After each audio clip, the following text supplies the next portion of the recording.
Chapter 677. The night wind blew gently, lifting the thin veil. At this moment, Xiaosu had already reached the entrance of the Lin estate. As dawn approached, the earth fell into a deep sleep. The silent night passed by slowly as time passed.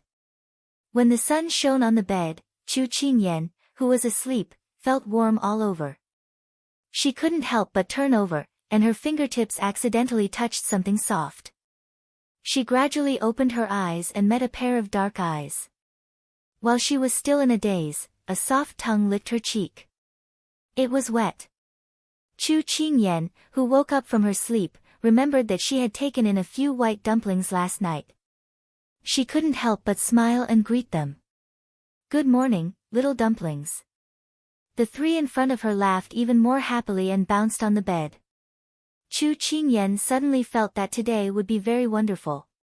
She got up to wash up. Xining had already laid out breakfast. When she took the first bite of the meat bun, Chu Qingyan asked casually, "What did your highness eat this morning?" "This servant doesn't know.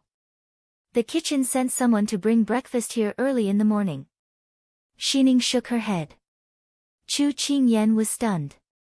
She and the ice cube usually ate together, but the kitchen sent breakfast over this morning. She was a little surprised. Could it be that the ice cube was still angry? That's not right. Shouldn't she be the one who was angry? She took a big bite to vent her anger, but in the end, she had no appetite at all. She broke off the meat bun and gave it to the white dumplings. "Master, are you going out today?" Xining saw her master get up and couldn't help but ask with her head tilted. Chu Qingyan nodded. "I'm going out to do something. You and Jean Xan will follow me." Xining cheered.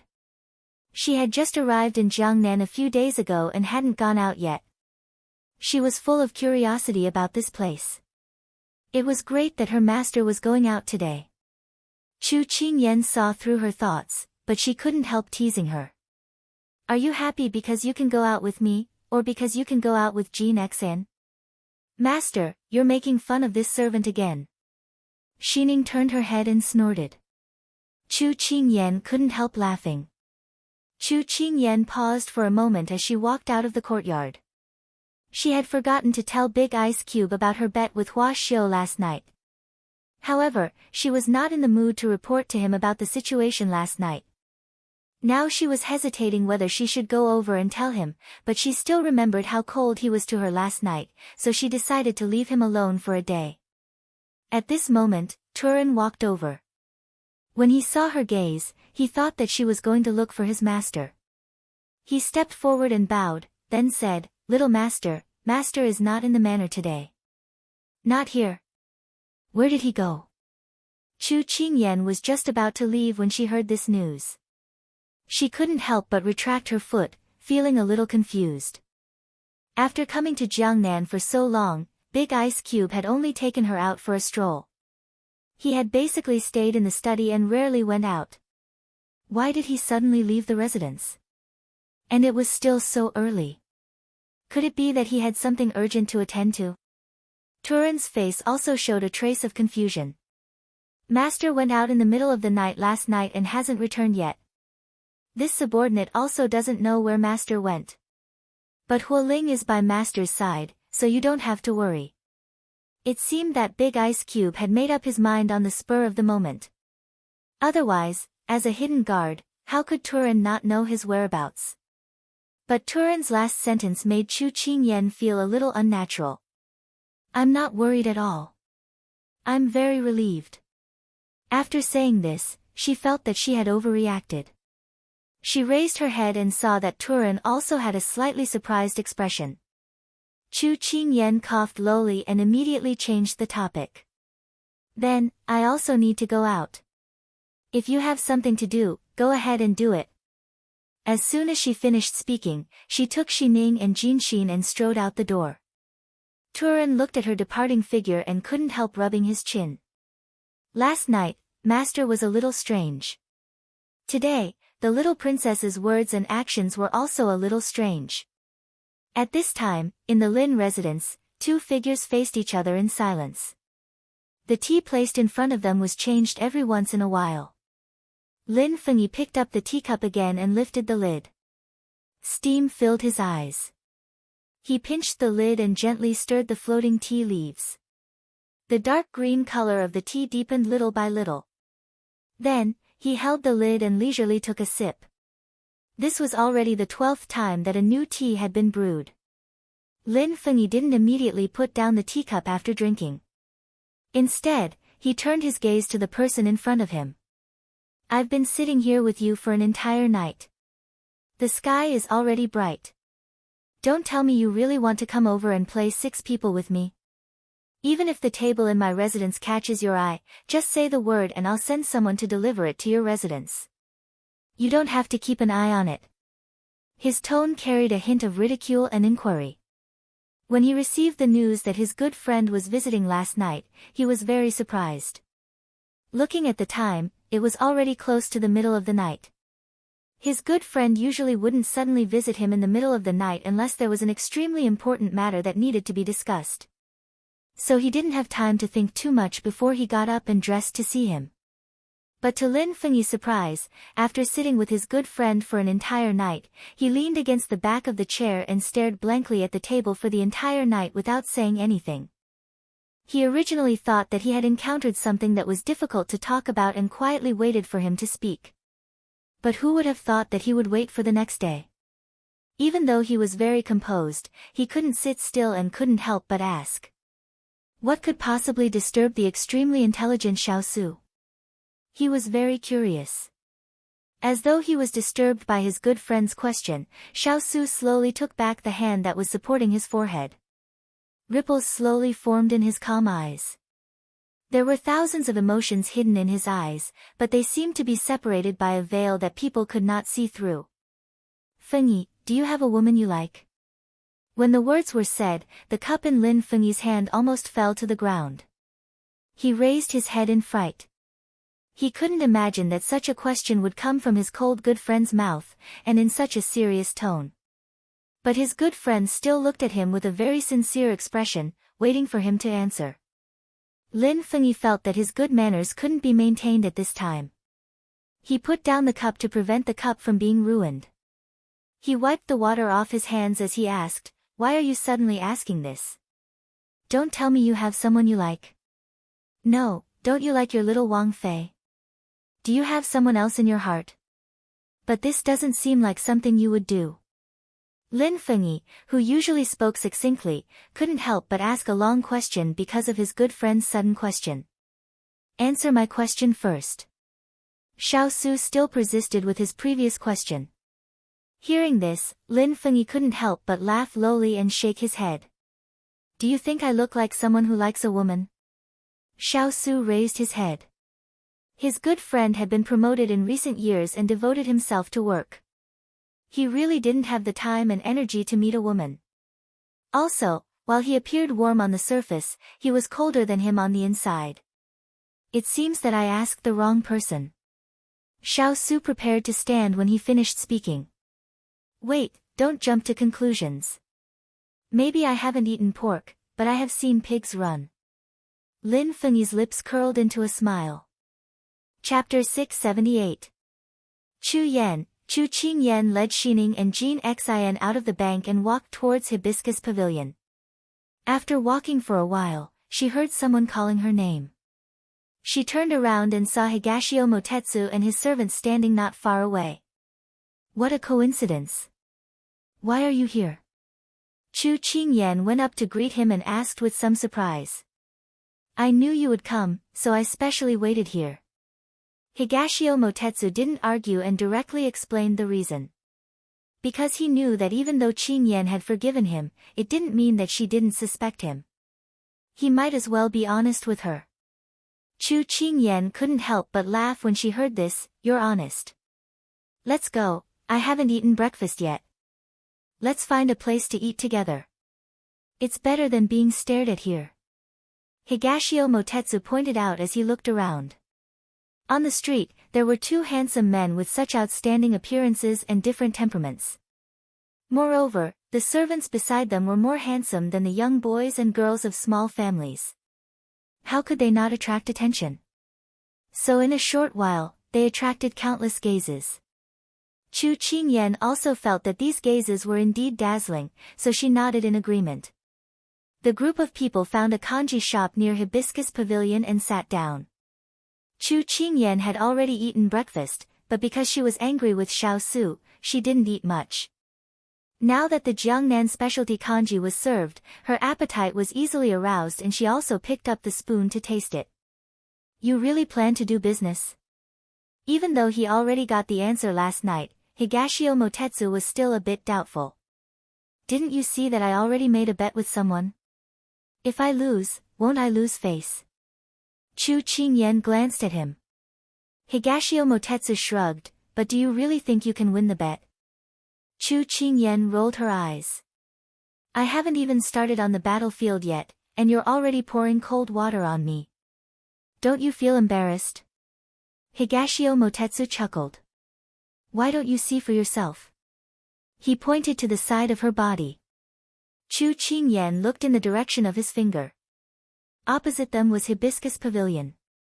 At this time, the sun was already high up in the sky. The waiters of Hibiscus Pavilion were listlessly greeting the passers-by, but it was of no use. Basically, no one entered the store. On the other hand, the entrance of Fragrant Powder Pavilion was filled with customers. From time to time, there would be waiters singing loudly, "Come again next time." It could be said that one business was as good as the heavens, while the other was as bad as the earth.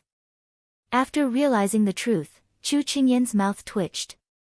No wonder Hua Xiaoli agreed so quickly. He had this trick up his sleeve. So, you're going to forfeit?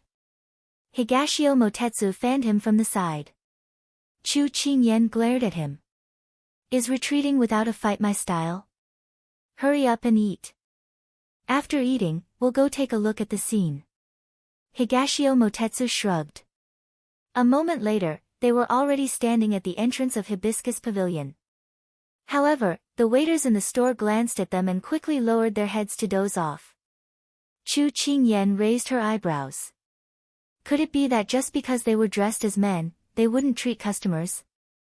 She led everyone into the store. Higashio Motetsu waved his fan and said, I didn't think that this young master would actually enter this kind of rouge and face powder shop one day. Chu Qingyan continued, if you don't like it, we won't force you. It's my pleasure. Chu Qingyan didn't bother with him anymore. Instead, she said to Xining, go take a look at these rouge and face powder. Because Xining used to study these things when she had nothing to do in the Fu, Chu Qingyan let her try out the quality of these products. She, on the other hand, observed the furnishings and decorations of this store. Perhaps it was because they saw Chu Qingyan's servant girls picking out the products in a proper manner, the waiters who were watching by the side immediately changed their indifferent expressions and eagerly introduced the products. After staying in Hibiscus Pavilion for a while, Chu Qingyan led everyone to leave. Master, you didn't see how long the waiters and shopkeepers' faces were when we didn't buy anything. Xining said with a pout. Chu Qingyan chuckled. The reason why there's a difference in sales between the two stores is obviously obvious. Before they reached Fragrant Powder Pavilion, the other party's waiters had already walked out of the door. They bent over and greeted with a smile, Dear customers, who are you buying for? You don't have to worry about the things in our Fragrant Powder Pavilion. Chu Qingyan and Higashio Motetsu looked at each other and then walked in. As usual, it was still Xining who was choosing, and Chu Qingyan who was observing.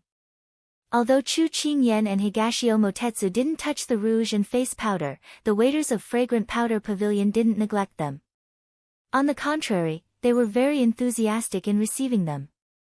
Very quickly, Chu Qingyan found the reason.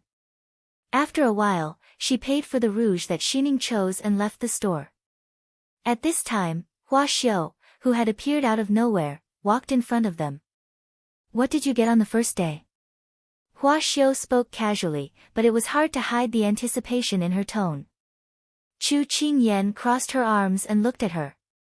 She chuckled. Young master, you've given this Chu a big problem. Is that so? Hua Xiu brushed away the non-existent dust on her body and said matter-of-factly, if the problem is too simple, then there's no challenge. Don't you think so, young Master Chu? Chu Qingyan raised an eyebrow. Then let's talk in private. This Chu will solve the problem for young master. Hua Xiu was slightly surprised. Did she already have a solution? Alright, this way please. At this time in the Lin Fu. Tell me, what happened to you? Is it related to your young Princess Fei? Lin Fengyi asked directly. Xiao Su lightly tapped the tea lid, a trace of confusion on his face. His tone was faint, but not as calm as usual. Her father asked me when I would marry Qing Yan. Isn't this very normal? She has been betrothed to you for 5 years. Logically speaking, she should have reached the age of marriage. Shouldn't you put this matter on the agenda? Lin Fengyi's tone was puzzled.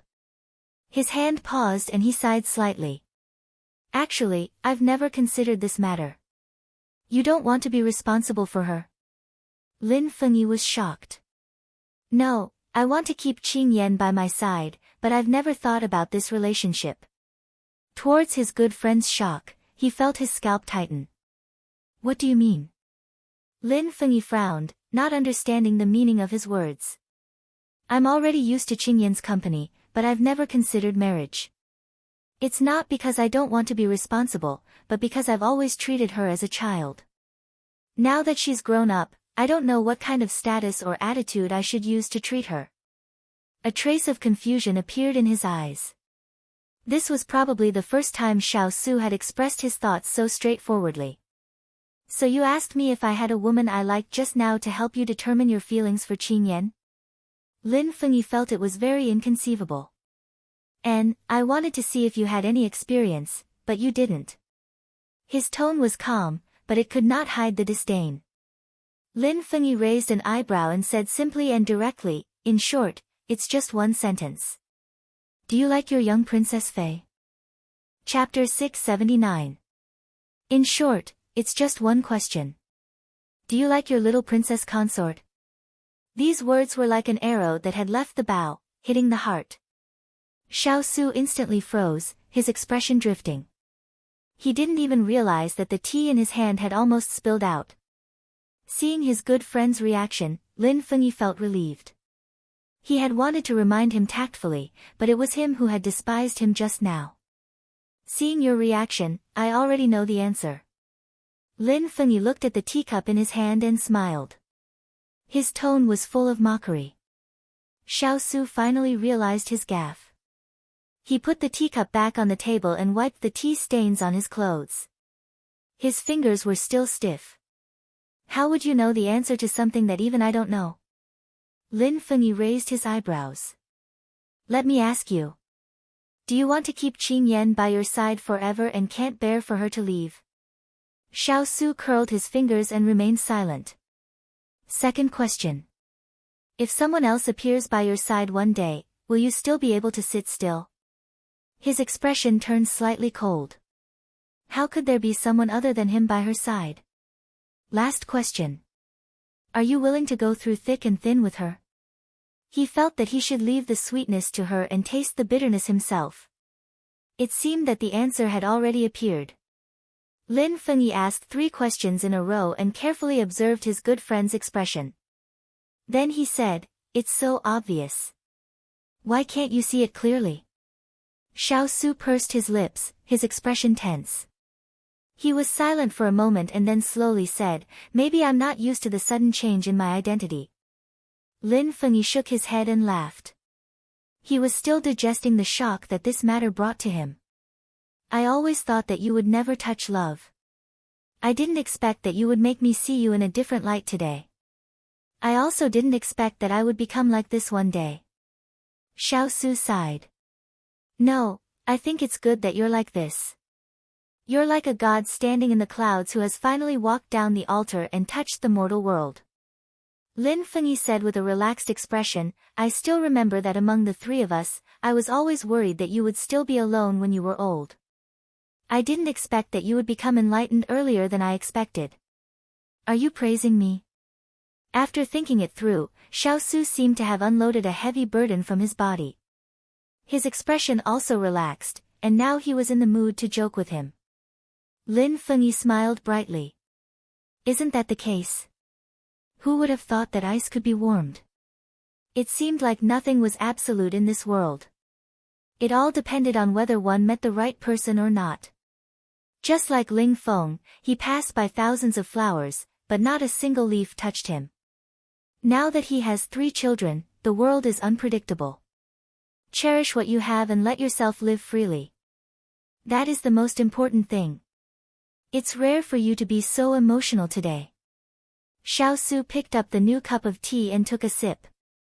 He continued, actually, with your popularity and talent, as long as you spread the word, I'm afraid your doorstep will be trampled by matchmakers. Lin Fengyi choked. I don't want all of you to be so bored that you want to matchmake me. You just have to take care of yourselves. Xiao Su raised his eyebrows and didn't say anything. But to be honest, I'm quite worried about you. You've finally become enlightened. How are you going to tell Qin Yan? You're not good with words. If you say the wrong thing and express the wrong intention, I'm afraid it will be difficult for you to clean up the mess. His worry wasn't unreasonable. It was just that his good friend was cold and didn't talk much. If he didn't marry the bride and scared her away, that would be terrible. Xiao Su's face darkened. Was he as bad as he said? Thus, Xiao Su snorted coldly and left without saying a single word to him. Only Lin Fengyi stayed in the hall alone, overjoyed. It was rare to see Xiao Su in such a distressed state. If only Ling Feng was here to watch, it would be difficult to see him in such a different state. However, Lin Fengyi still admired Chu Qingyan in his heart. She had changed his good friend's temperament for many years, and she had moved his 1,000-year ice heart. At this time, a subordinate came in to report. Sir, the officers arrested 2 people who caused a ruckus at Ming Man restaurant last night. Lin Fengyi stood and said casually, you can handle this kind of thing. There's no need to inform this official. Sir, the main thing is that these 2 people have a special identity. The subordinate stammered. Oh. How special? Lin Fengyi frowned. As someone who had become a subordinate of the Jiangnan prefectural magistrate at such a young age, he had long known that this man did not like other people using his identity to talk about things. However, he felt that this matter was very troublesome because these 2 people had significant backgrounds. Sir, one is concubine Lu's younger brother, and the other is Jiangnan's Hua family's son. When Lin Fengyi heard the identity of the second person, he couldn't help but raise his eyebrows. It seemed that this Hua family's son had committed a lot of crimes, and every time something happened, his cousin would come and cause trouble for him. Thinking of that little fox baring her fangs and brandishing her claws, Lin Fengyi felt an indescribable headache. Let them be for a day first. This official will deal with them tomorrow. Seeing that his official had spoken, the official immediately agreed happily. As long as his official made a move, there was nothing that couldn't be solved. At this time, Chu Qingyan and Hua Xiuli had found a place to sit. It was a private room in the tea house. Does young Master Chu have any ideas after seeing this? Hua Xiuli asked with a smile that wasn't a smile. Chu Qingyan didn't plan to beat around the bush and said directly, just now, I've already visited Hibiscus Pavilion and Fragrant Powder Pavilion and made a comparison. Actually, whether it's the color or the quality of your products, they're all on par. However, why would there be a difference in sales between the 2? I feel that it's because of these 2 reasons. Although Hua Xiuli had maintained a distant appearance from the start, at this time, she couldn't help but perk up her ears. First, your service attitude is simply too bad. There's no enthusiasm. Sales is a service industry. If you can't let the customer buy happily, then it can be said that you've failed. Moreover, you treat people differently. Although visiting rouge and powder shops is a woman's specialty and men don't seem to be involved, but you can't reject potential customers because of this. Maybe they want to buy something for their wife, daughter, sister, elder, or younger generation. After saying the first point, Hua Xiuli had already forgotten that she was still holding the teacup in her hand and looked at her with slight surprise. Higashio Motetsu also couldn't help but reveal a praising smile. Second point, there's a problem with your display. The product's display should be matched with its effect and the effect of other products. You also need to pay attention to the product's packaging as well as the visual impact and beauty. Your display isn't organized and it's messy. It's not easy for customers to pick out what they want. Moreover, you don't have a fixed number of recommended products. So if customers need your opinion, your staff will provide a reference that will dazzle the customers. In summary, this is the result that I've come to. Chu Qingyan spread her hands. Previously, she had used her summer vacation to work in a large brand's counter, so she understood how to avoid mistakes in the service process. Chapter 680. So what's your solution? After listening, Hua Xiuli felt that Chu Qingyan's analysis was very reasonable, but she still felt that she couldn't reveal too much of her emotions in front of her opponent, so she calmly asked. If you plan for the long-term sales, it's very simple. Start with the service. A smile is the most beautiful language. If you can let the customers feel at home, then the service is good. After that, train the staff and let them know the effects of each product by heart. Only then will it be easy to recommend them. Lastly, redesign the decorations so that people can see it clearly at a glance. It will look simple and elegant, as well as high-end. Chu Qingyan said neither hurriedly nor slowly. In the modern era, this was a method that could be easily grasped at one's fingertips. It didn't take much thought to say. Hua Xiuli also thought of this, but she wasn't satisfied. Young Master Chu, you said that you have a long-term plan. Then what about the short term? Our bet is only for 3 days. Chu Qingyan smiled and said, this short-term strategy requires the young master's help. Oh, there's no harm in saying it. Hua Xiuli's interest was already piqued. Although you are the boss of Hibiscus Pavilion, I have to say that the gap between you and Fragrant Powder Pavilion has been widened. Your reputation and good reviews are not as good as Fragrant Powder Pavilion. If you want to change this situation, you have to start with advertising. That is to create hype and drive public opinion. Chu Qingyan held her chin and said with bright eyes. Although she felt uncomfortable being evaluated like this, but what the other person said was the truth. Hua Xiuli held the teacup and seriously listened to her analysis. Publicity, hype, public opinion, these words sound very fresh. Higashio Motetsu interjected with interest. Hua Xiuli nodded in agreement. Chu Qingyan shrugged her shoulders.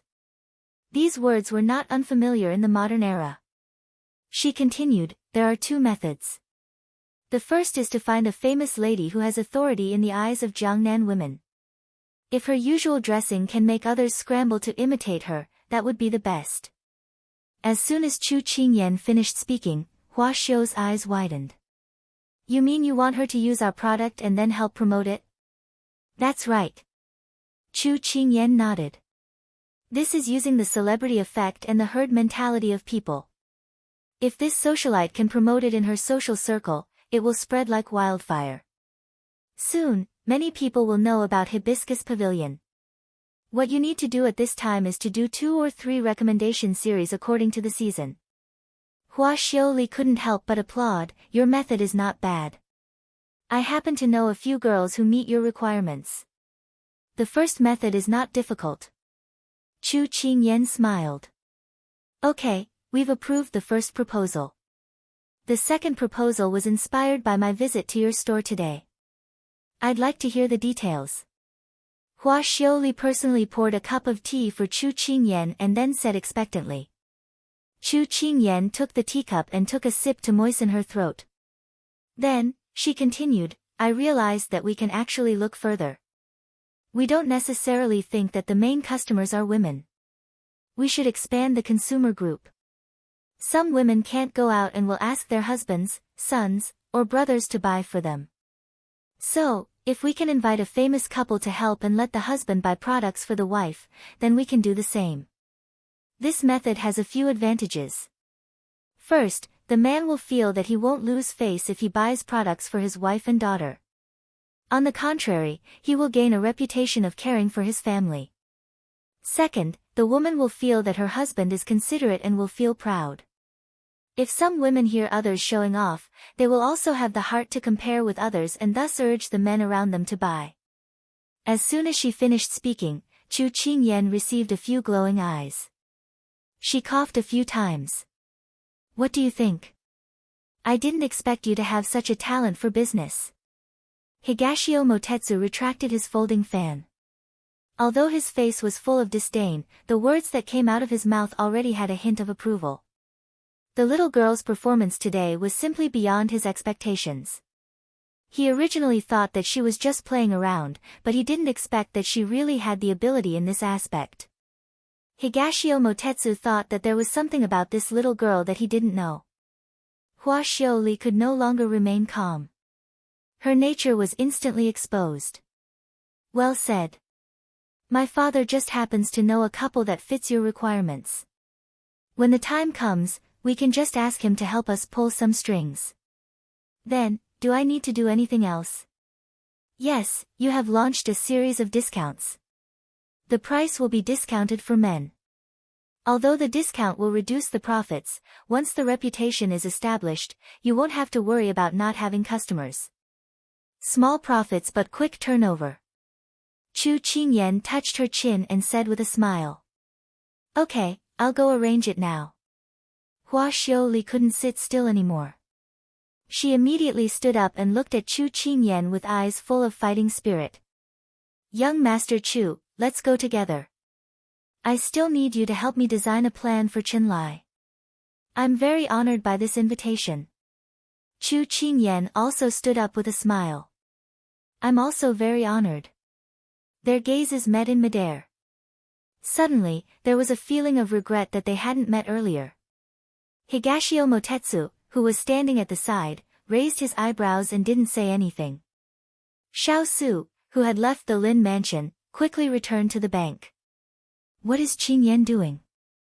Xiao Su, who was sitting in the hall, remembered that the two of them parted on bad terms last night and asked. Master, the young princess consort left early in the morning. Turin reported. Xiao Su frowned slightly. Did she say why she left? No. Turin regretted that he didn't ask the young princess consort more this morning. Do you need this subordinate to send someone to find the young princess consort? No need. Xiao Su waved his hand. Although he wanted to see the little fellow right now, after his conversation with Feng Yi, he still didn't know how to face the little fellow. Therefore, he had to wait for now. Yes.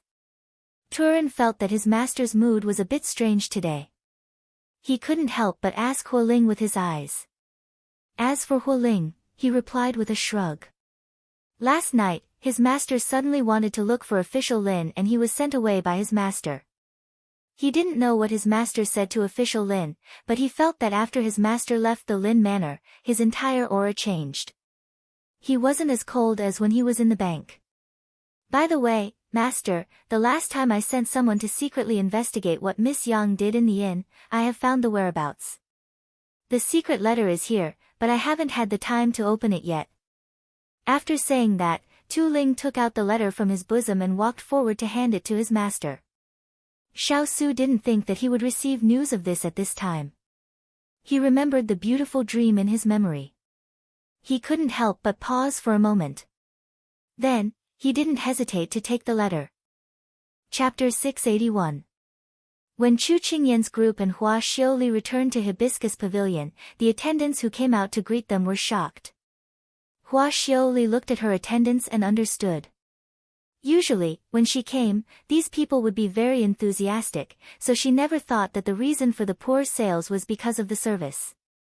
Because the goods of the two shops were similar, she couldn't understand why. She didn't think that the root of the problem was because of this. This is young Master Chu. He will be in charge of the business plan for the next 2 days. You must obey young Master Chu's orders unconditionally. If there are any mistakes, I will hold you accountable. Hua Xiu didn't waste any time on pleasantries as he introduced the person behind him to the crowd. Hua Xiuli's full support made Chu Qingyan very satisfied. This way, she would have less trouble. 3 days was already very tight. If the people below didn't cooperate, it would be troublesome.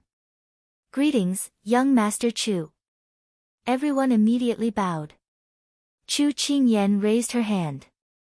Because she had been by Xiao Su's side for a long time, her words and actions were imitated by him. She had a rather imposing manner. Introduce yourselves and your names and duties. The 4 or 5 attendants and the shopkeeper immediately followed her order and introduced themselves. We will suspend business for the afternoon. After understanding the general operation of Hibiscus Pavilion, Chu Qingyan began to assign tasks. Hua Xiuli also began to do what Chu Qingyan told her to do.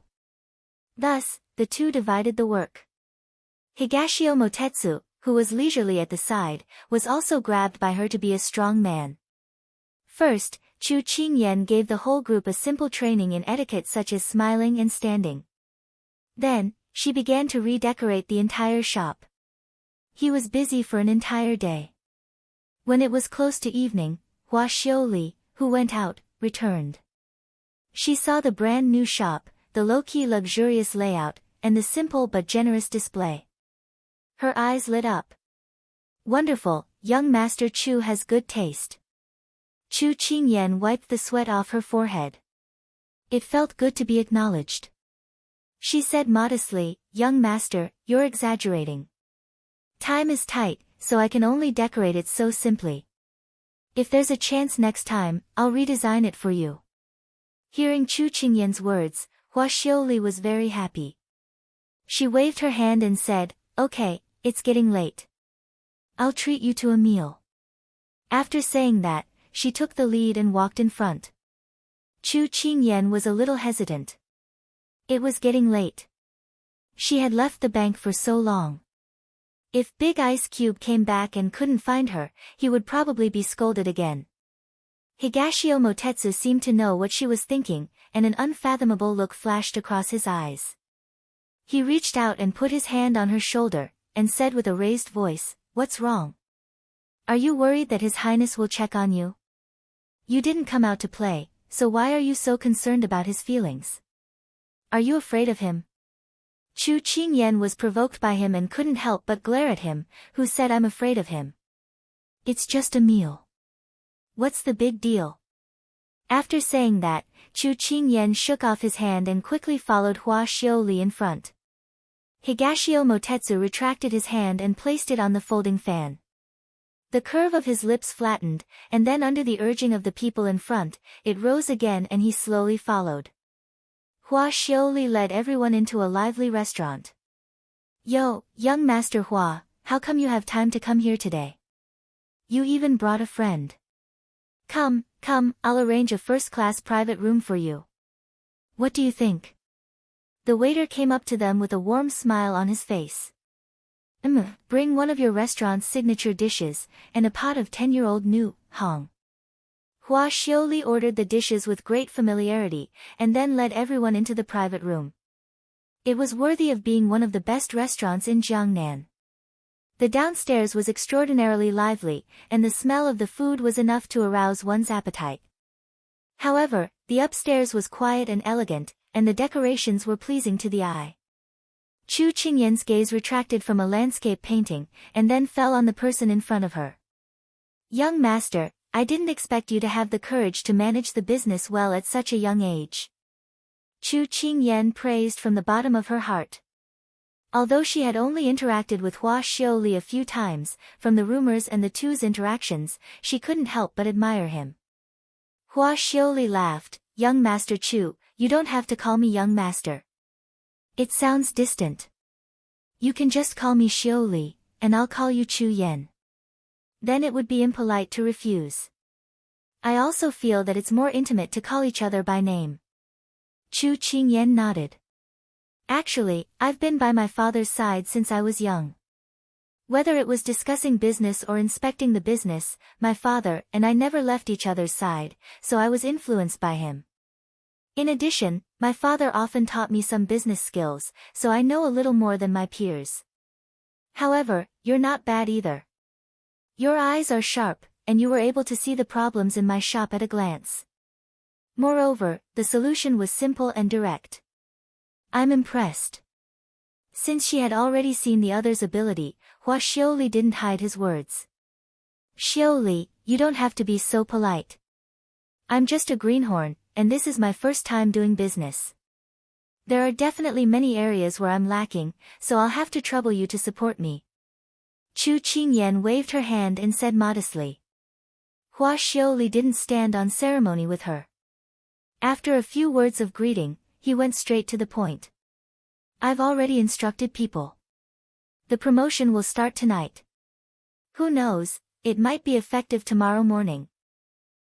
I'll go to the shop tomorrow morning and see if there's anything that needs to be adjusted.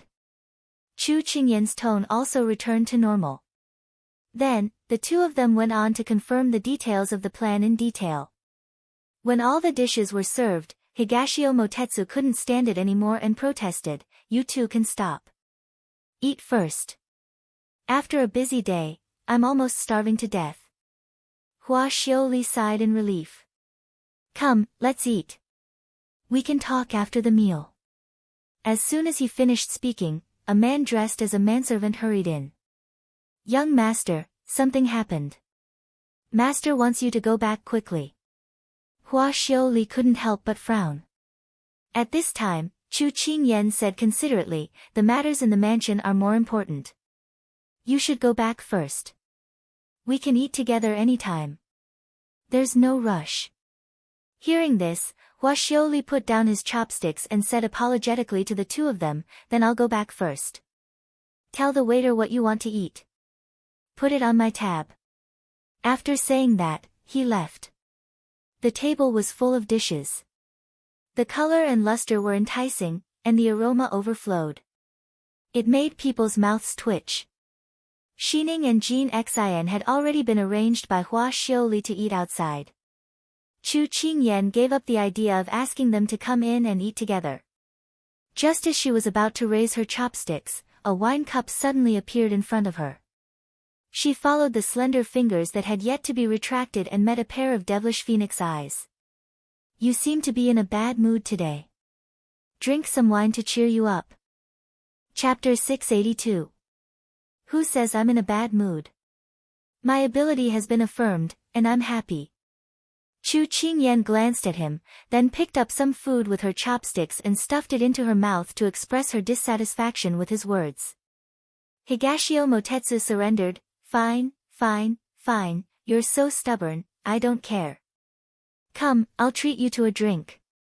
Chu Qingyan looked at the sparkling wine in front of her, swallowed, and then shook her head. "I don't drink, I drink tea." "Why don't you drink? It's good for your health to drink some wine." Higashio Motetsu looked at her curiously. If the little girl accepted, maybe he would let her go, but seeing her hesitant face, he became interested and was determined to get a reason.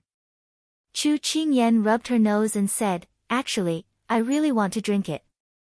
However, ever since I drank it the last time, His Highness has forbidden me from drinking alcohol.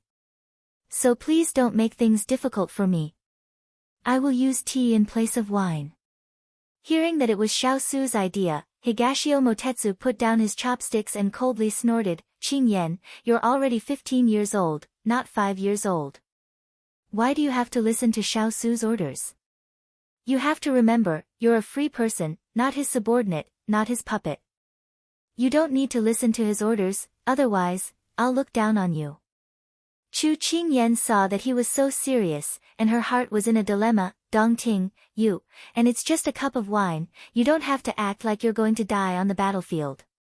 You're already an adult, you can do anything. Anyway, my wine is right here, you can drink it or not." Higashio Motetsu was competing with Xiaosu in his heart. Thinking that the little girl was so obedient to him, he became angry. Chu Qingyan looked at Higashio Motetsu, who had a dark expression on his face, and then looked at the fragrant wine. She remembered how cold Big Ice Cube was to her last night. She pursed her lips and seemed to have made a decision. "Okay, I'll drink it." why should I do things according to his wishes? I can do whatever I want. I don't want to be tied down by others. Higashio Motetsu's face immediately brightened up. He smiled and praised, that's right. Come, this 10-year-old new Hong is very pure. Try it. Encouraged, Chu Qingyan took the wine glass. Her nose could already smell the mellow fragrance of the wine. She was a little greedy. She threw Xiao Su's exhortations to the back of her mind and raised her head to gulp it down. Not bad. Higashio Motetsu filled her cup again and reminded her, don't drink too fast. You have to taste it slowly. Only then did Chu Qingyan stop gulping down the wine and imitated him to drink it mouthful by mouthful. At first, I thought that wine was something that you men usually drink to liven things up. It's actually quite hard to swallow, but after drinking a few cups, I slowly got the feeling. Chu Qingyan's face was slightly red as she said with a smile. She even licked the wine stains at the corner of her mouth from time to time. Higashio Motetsu's gaze couldn't help but follow her actions and fall on her full, dark red lips. Her nimble tongue lightly licked, as if a cat's claw was gently scratching his heart. His eyes darkened and he moved his gaze away without leaving a trace. Then, he found something to talk about and asked, why are you unhappy today? At this time, Chu Qingyan was already a little drunk. Hearing this, it was as if she had found a tree hole to vent her grievances. She snorted and said, last night, His Highness scolded me. Why? Higashio Motetsu cast aside the messy thoughts in his mind and asked seriously and strangely. I don't know either. If I knew, I wouldn't be so troubled. Chu Qingyan supported her chin with one hand, her expression extremely conflicted. Higashio Motetsu felt that the little girl who drank wine was much more honest than when she was sober. His eyes slightly curved, and a faint light flashed in his phoenix eyes. There was an element of seduction. He scolded you, so don't pay attention to him. His temper is so bad, you can just play with me in the future. Chu Qingyan heard this and glared at him. His Highness' temper isn't bad. He just doesn't like to talk. He's very good to me. If you say bad things about him, I won't look for you to play in the future. Then why are you telling me this? Higashio Motetsu coldly snorted, and his face immediately darkened. Chu Qingyan felt that she had said something wrong. She reached out and patted the back of his hand, comforting him, don't be angry. Don't take what I said seriously. I'm just feeling very sad right now.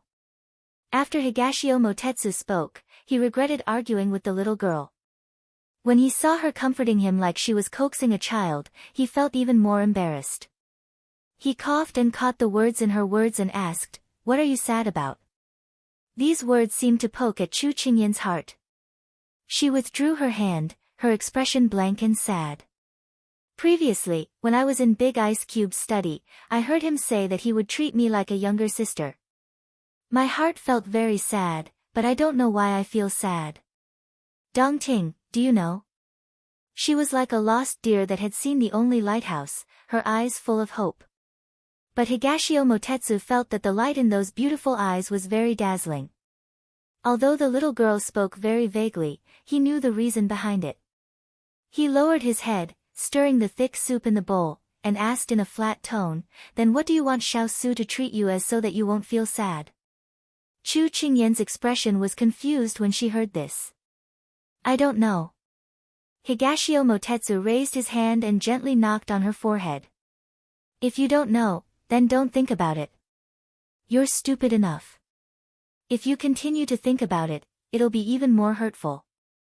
Chu Qingyan touched her head and said weakly, but last night, my father asked me when I would have a child with Big Ice Cube. I didn't know how to answer. When I thought of having a child with Big Ice Cube, I felt inexplicably happy.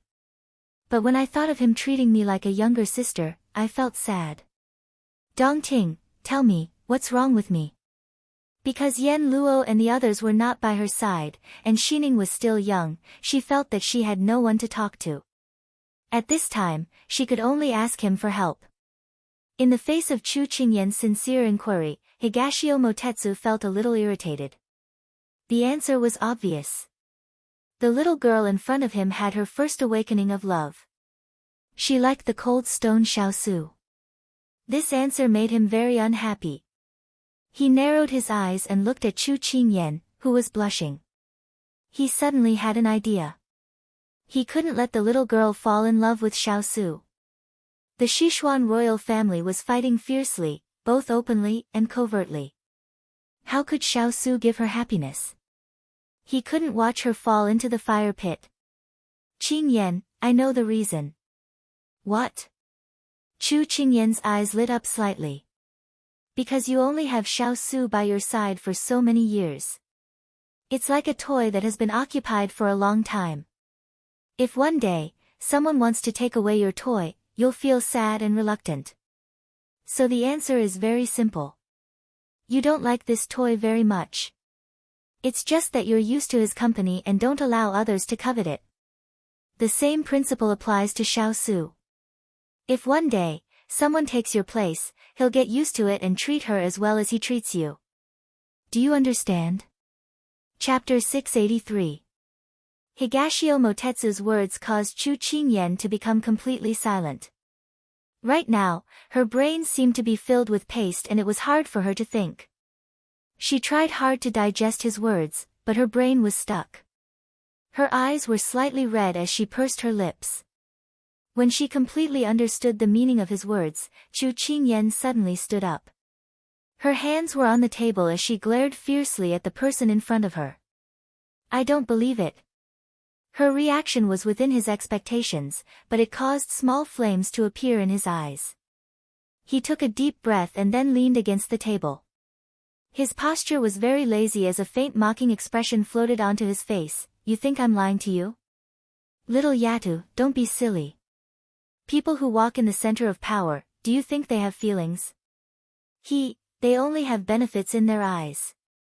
Talking about feelings with them, it's a fool's dream. You're speaking nonsense. Chu Qingyan's eyes were red. If what you say is true, why is the big ice cube so good to me? Pity floated into Higashio Motetsu's eyes. That is because you were betrothed to him by retired emperor.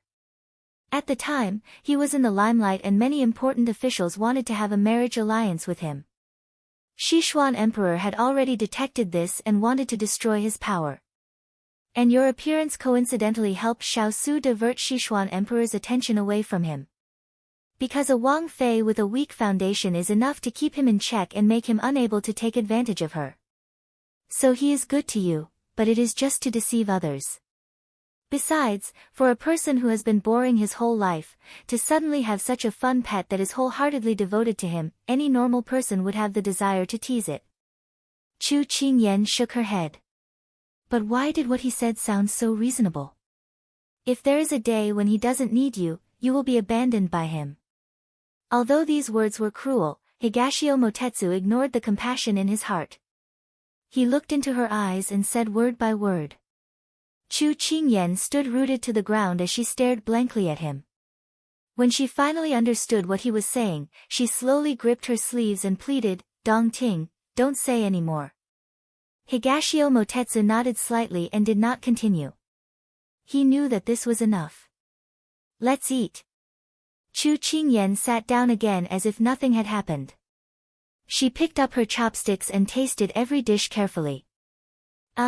Higashio Motetsu didn't react to her sudden change in behavior.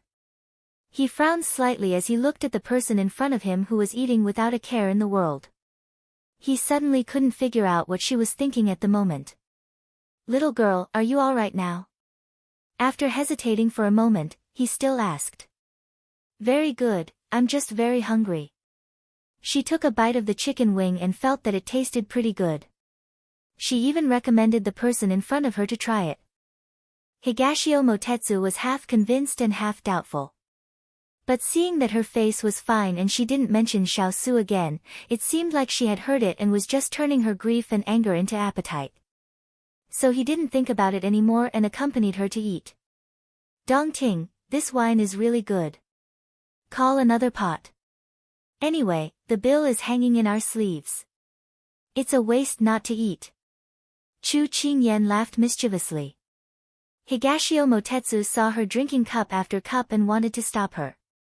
But seeing that she was in high spirits and drank so much, besides her face being slightly red and her eyes becoming brighter, she didn't look drunk. So he let her be. Maybe this little girl looked petite, but her alcohol tolerance wasn't bad. By the time the table was in a mess, the two of them had already drunk 2 pots of new hong. But most of it went into Chu Qingyan's stomach. Dong Ting, it's getting late. We have to go back. Chu Qingyan stood up and spoke clearly to the person in front of her. Higashio Motetsu looked at the sky. Unknowingly, the moon was already high up in the sky. He curved his lips. I didn't think that time would pass so quickly. I'll send you back.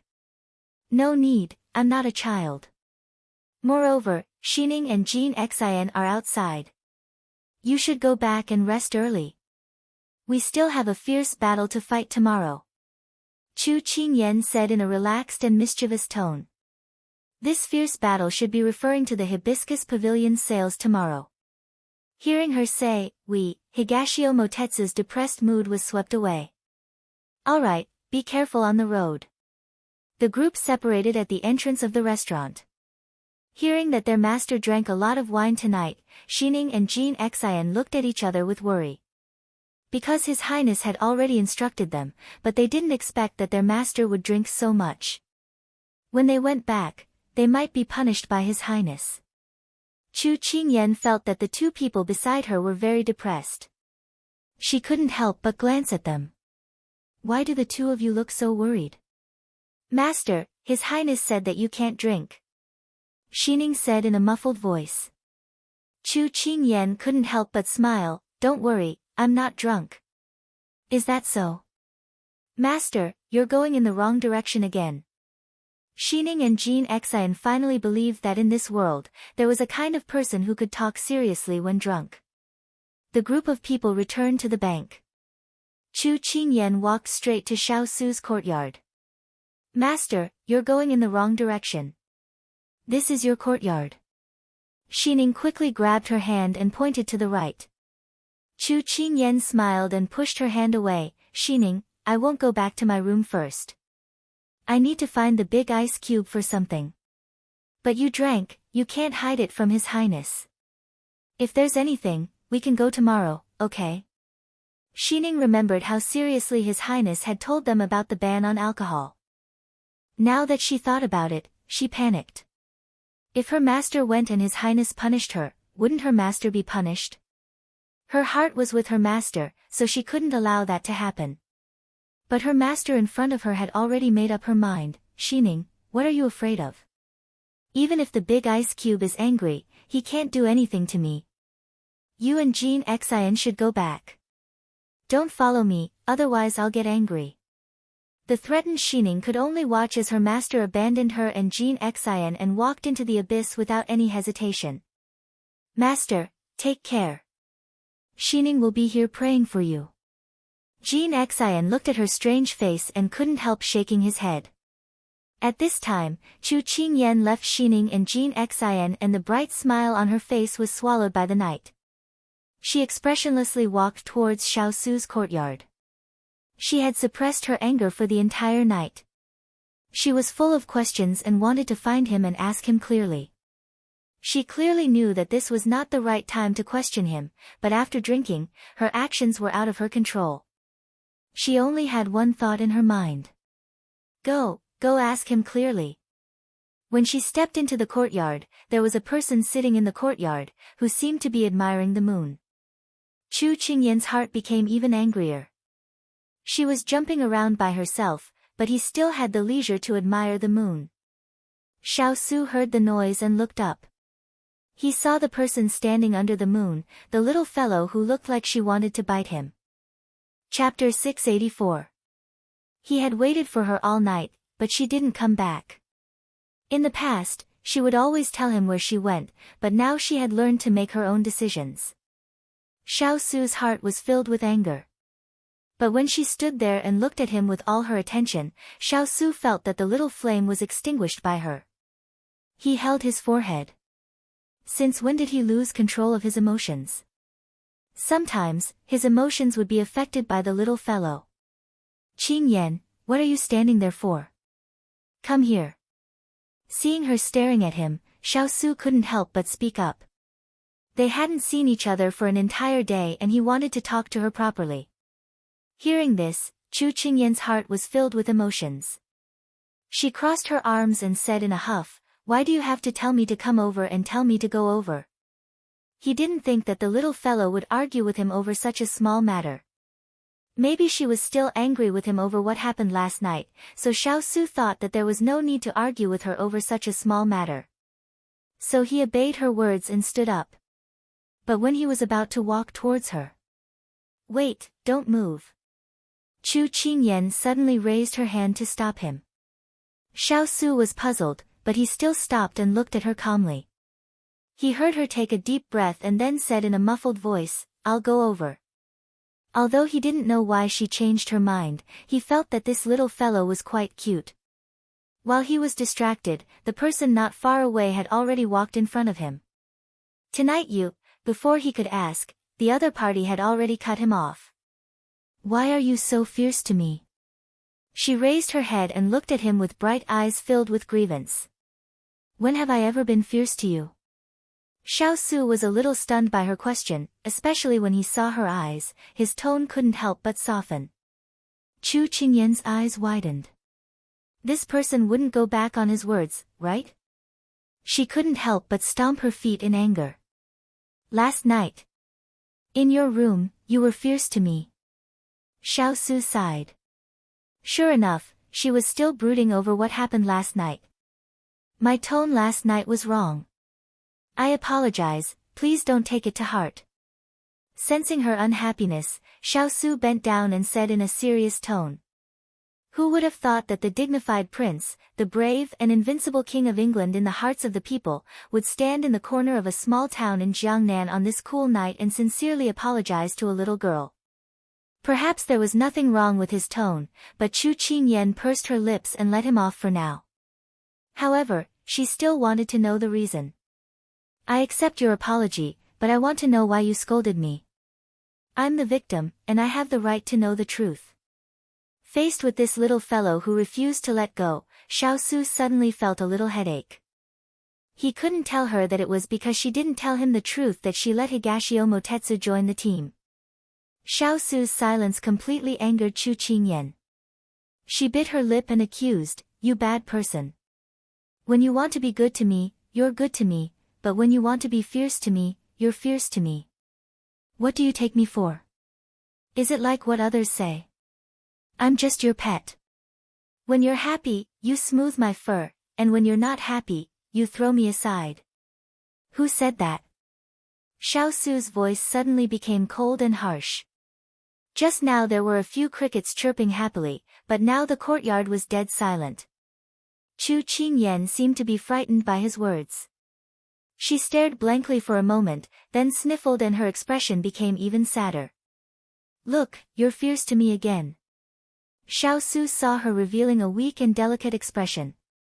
The anger that was aroused just now had nowhere to vent, but in the end, it was turned into pity by her. Looking at the little fellow who was standing 3 steps away from him, Xiao Su couldn't help but want to pull her into his arms. "I'm not fierce to you. I'm just angry that someone is gossiping in your ear and distorting the truth." His voice became even softer, for fear of scaring her. Unfortunately, his words were clumsy, completely unlike the cold and serious king of a region. Chu Qingyan reluctantly accepted his explanation. At this time, she felt that the distance between the two of them was a little far, so she couldn't help but walk a few steps. At this time, a gust of night wind blew. Xiao Su faintly smelled the smell of alcohol in the air. When the person in front of him approached, the smell of alcohol became stronger and stronger. Xiao Su instantly frowned.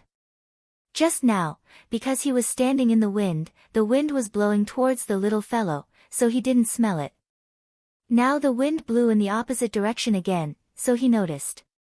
No wonder the little fellow was a little strange tonight, it was because she drank wine.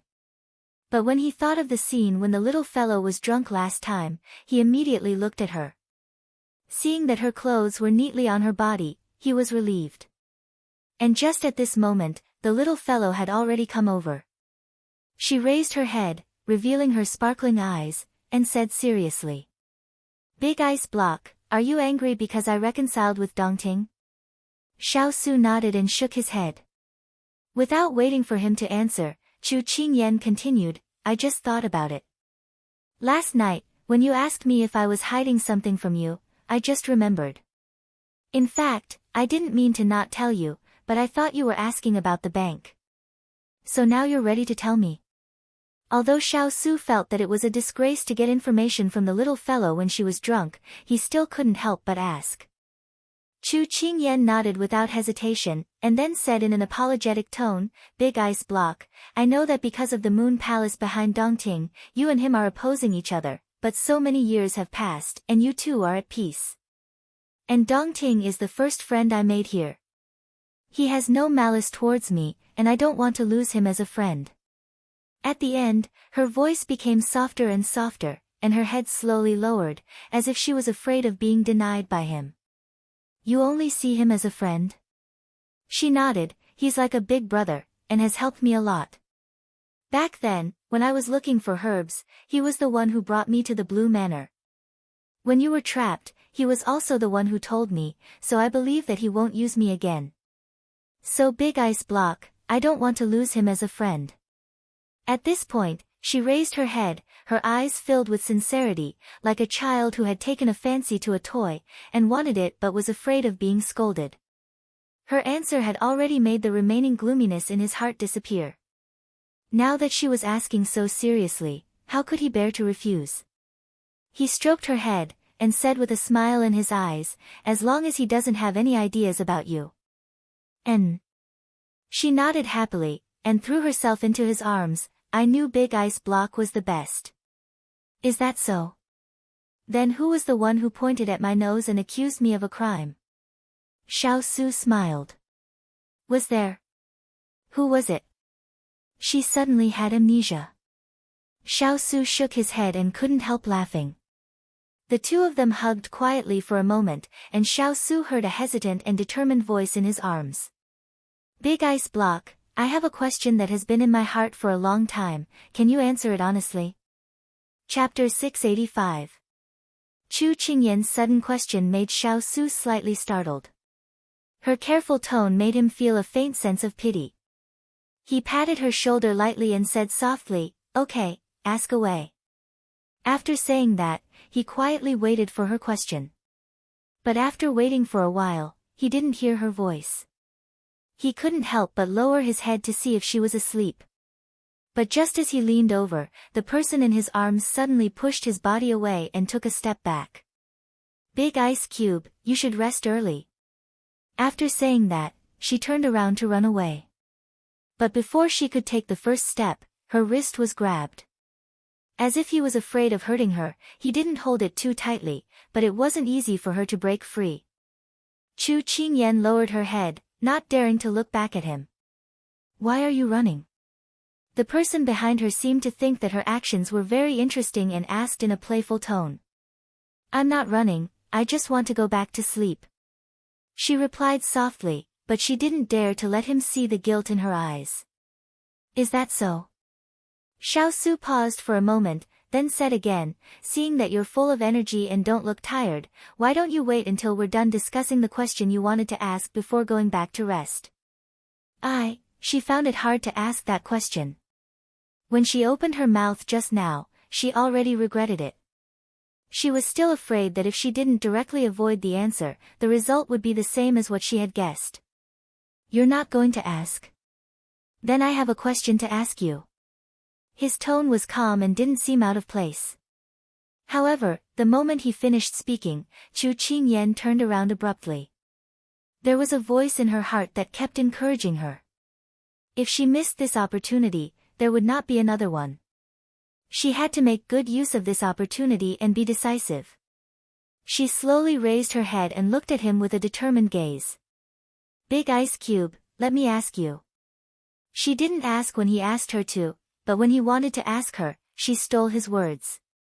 Xiao Su kind of understood why Ling Feng said that women were the most difficult animals to understand in the world. Tonight's little fellow was drunk and started to be willful.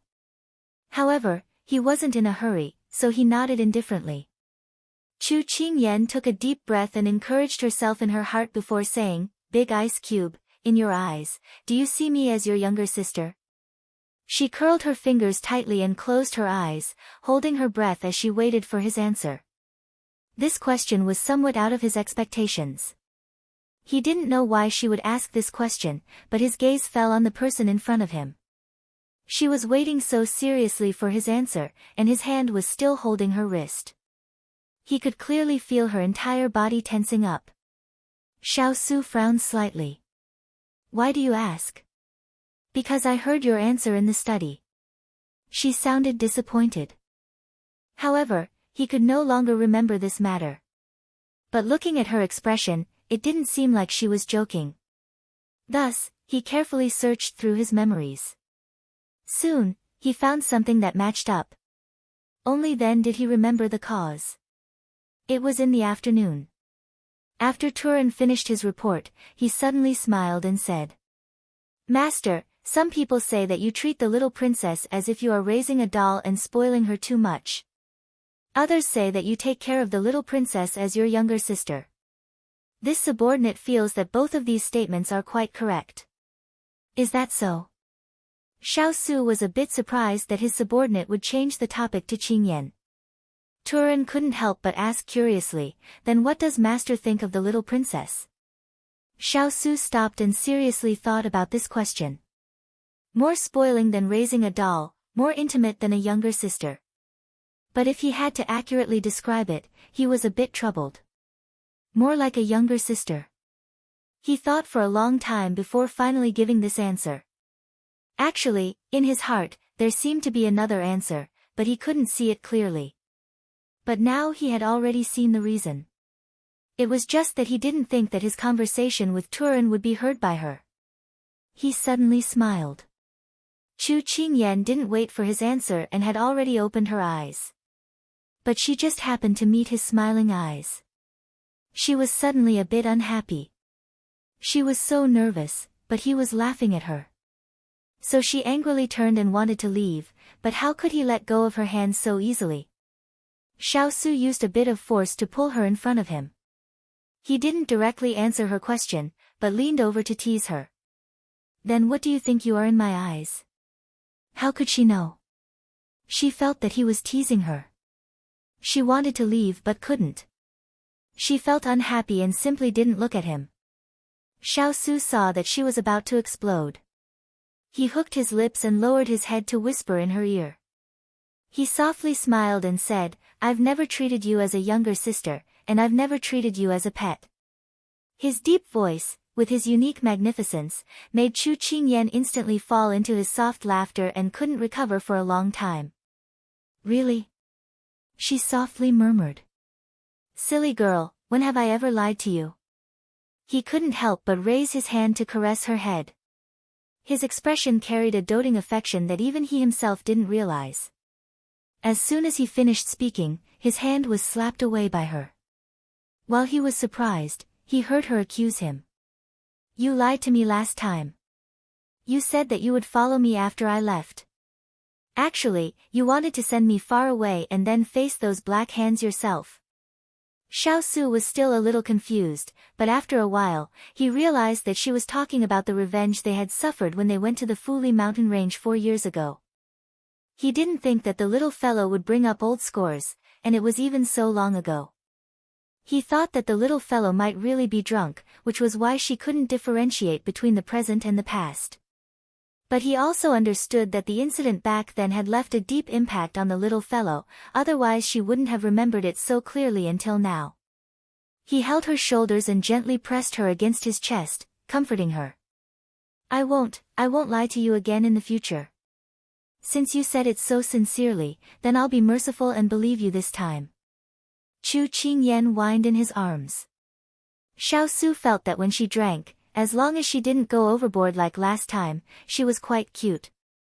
Just as he was chuckling, the person in his arms began to change her expression again. "Oh right, you still haven't answered me. What do you take me for? Don't beat around the bush, don't change the topic. If you dare to lie to me, do you believe that I won't bite you? Chu Qingyan said while revealing her white teeth, trying to create a gloomy atmosphere. Unfortunately, it had the opposite effect. Xiao Su couldn't help but laugh at her. Hearing his uncontrollable laughter, Chu Qingyan's face immediately darkened. You can't bully me like this. She stomped her feet, wanting to push him away again.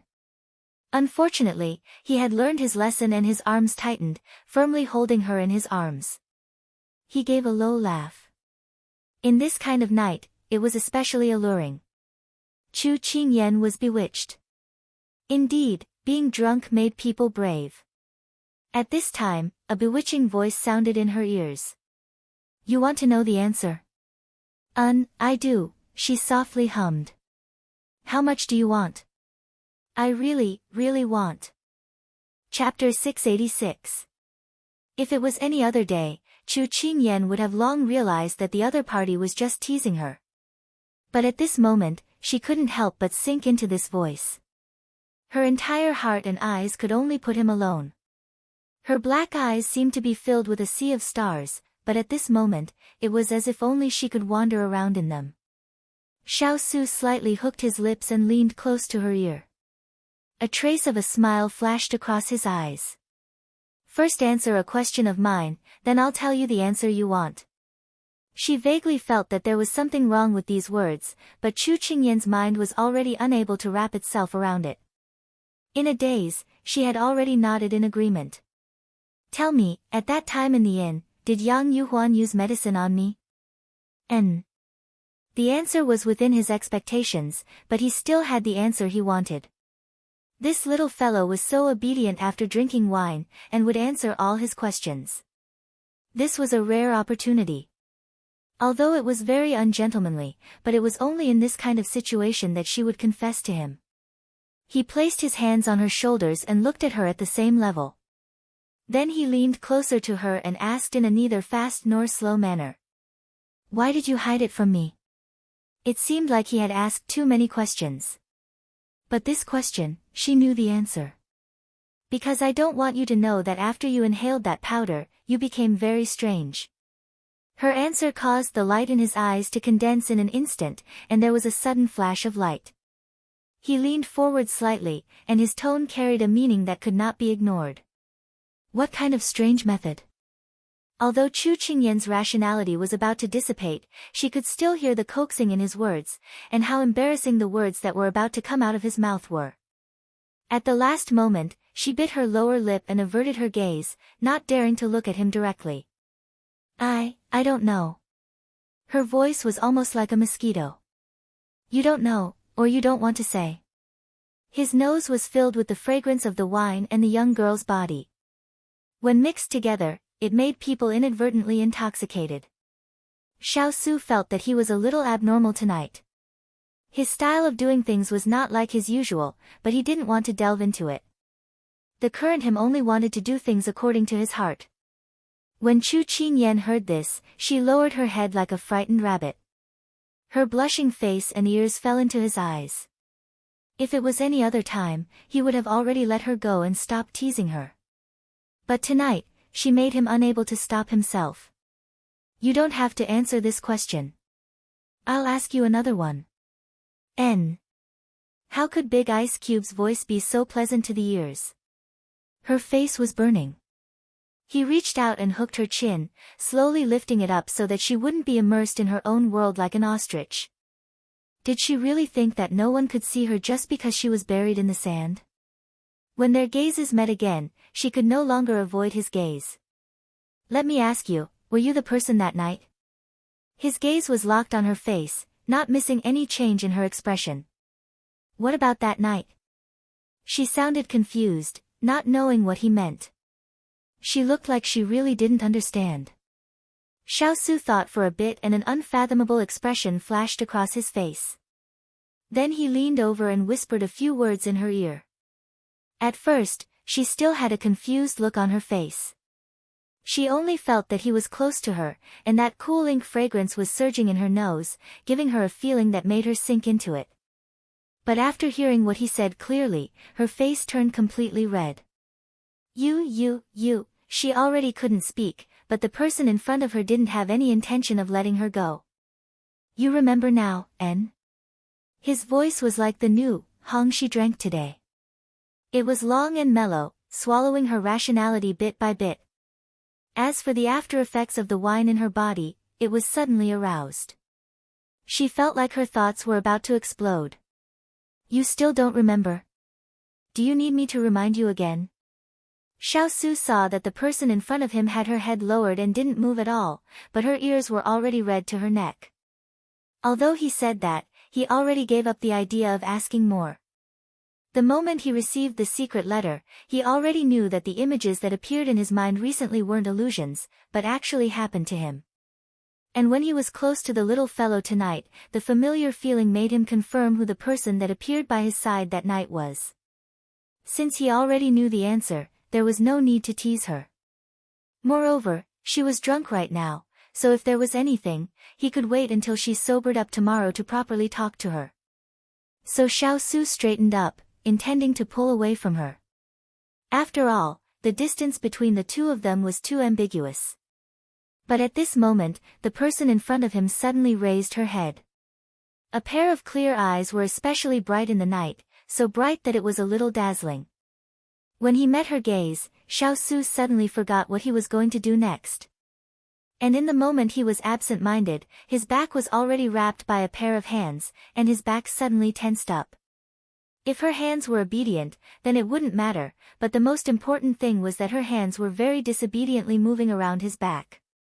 Qing Yan, what are you doing? As he said that, he had already raised his hand to take her hands down. But just as he was about to grab her hand, she suddenly moved closer. Her young, soft body was tightly pressed against his body. Xiaosu's hand loosened, and with a slight struggle, she regained her freedom. Her hands once again climbed up his shoulders, and because he was distracted, she easily got close to his chest. She lightly tiptoed and pressed her lips against his ear. All the actions were done in a single breath, in the blink of an eye. Before Xiaosu could react, he heard her gently blowing at him, and said word by word, "Don't you know what I'm doing?" Her words seemed to be going against him. He lowered his head slightly, and saw her smiling and sly eyes, with a myriad of amorous feelings blooming. His throat tightened, and he forced himself to ignore the feeling on his body, and prepared to stop her. "You're drunk, be good, go back and rest." Xiaosu's hands had just landed on her shoulders, but she hugged him even tighter. "Big ice cube, don't you want to know if the person that night was me? There's a very simple way to prove it, don't you want to try it?" The wine-red color stained her cheeks little by little, like the rosy clouds in the evening sky, so beautiful that one couldn't help but stop to admire it. His pupils shrank slightly, and he was unknowingly mesmerized by her coquettish voice. "What method?" She blinked. If she did this on a normal day, it would make people feel that she was naughty and cute, but at this time, it gave people a feeling of being extremely charming. When the ancients solved a case, they liked to reenact the case. Xiaosu remained calm and waited for her to continue. "Then, let's reenact that night." Her hands wrapped around his neck, and with a slight force, he was caught off guard and leaned forward, and she tiptoed again, getting closer. Chapter 687. At this moment, it was already close to the middle of the moon. The cool breeze blew gently, causing the leaves to rustle on the branches. But the two people in the courtyard seemed to have already isolated themselves from the outside world. They only had each other in their eyes. Chu Qingyan closed her eyes and placed her hands on his shoulders. She stood on her tiptoes and looked into his eyes until her appearance appeared in his eyes. She raised her eyes and smiled, then prepared to close her eyes. But at this moment, Xiaosu suddenly moved his eyebrows, only to realize that the little fellow had already closed in on him. He did not forget that she was drunk, and a helpless yet amused feeling welled up in his heart. This time and the last time, the little fellow would become abnormal whenever she drank. It seemed like he really could not let her touch alcohol in the future. He pulled her arm and stopped her, then straightened his body, not letting her come closer. Seeing that he was about to succeed, he suddenly got stuck. Chu Qingyan glared at his hand in displeasure and rebuked, "Didn't you want to know? Why are you stopping me?" It was impossible to reason with a drunk person. But at this moment, her eyes were shining and she looked very energetic. It was impossible to tell that she was drunk. At this moment, he had nothing to do, so he accompanied her here to pass the time. "I already know the answer, there's no need to verify it." He did not forget that the two of them had almost gotten into a fight, so he took a step back, wanting to put some distance between the two of them. "You know what the answer is? Tell me." Chu Qingyan was dissatisfied with his departure. She tugged on his clothes and took another step forward. Xiao Su looked at the person who was unwilling to give up and felt a headache. He should not have teased her just now. Now, he felt that it would be difficult to resolve the situation. "Little fellow, if you can remember what you did tonight, I don't mind you doing whatever you want." He looked straight at her and lowered his voice with a hint of provocation. Chu Qingyan was stunned when she heard this. When she reacted, she tilted her head and asked in confusion, "You mean, as long as I can remember tomorrow, you will be mine tonight, right?" Xiao Su was amused by her words. "It's a pity that your memory can only stop at tonight." Last time, he had already experienced her drunken prowess. With the previous example, he felt that it was better not to invite trouble onto himself. Otherwise, he would be the one who would suffer later. Therefore, he took another step back to maintain a safe distance between the two of them. Unfortunately, drunk people don't play by the rules. When he took the last step back to the tree trunk, the person in front of him once again climbed onto his back when he wasn't paying attention. She raised her head. Her rosy cheeks were now covered by the faint moonlight. Tiny fragments of light gathered in her eyes. Xiao Su lowered his eyebrows slightly, which happened to fall into her eyes. The sound waves from his coquettish eyes were enough to make one's heart race. He felt an indescribable emotion surging through his body. He pursed his lips and wanted to look away. Unfortunately, the direction was wrong. The girl was wearing men's clothing. Although it covered all the characteristics of a woman, the moment she got close to him, the girl's graceful figure was revealed. The undulating curves, the soft waist, the light clothes, and the warm skin. The air between the two of them suddenly became thin.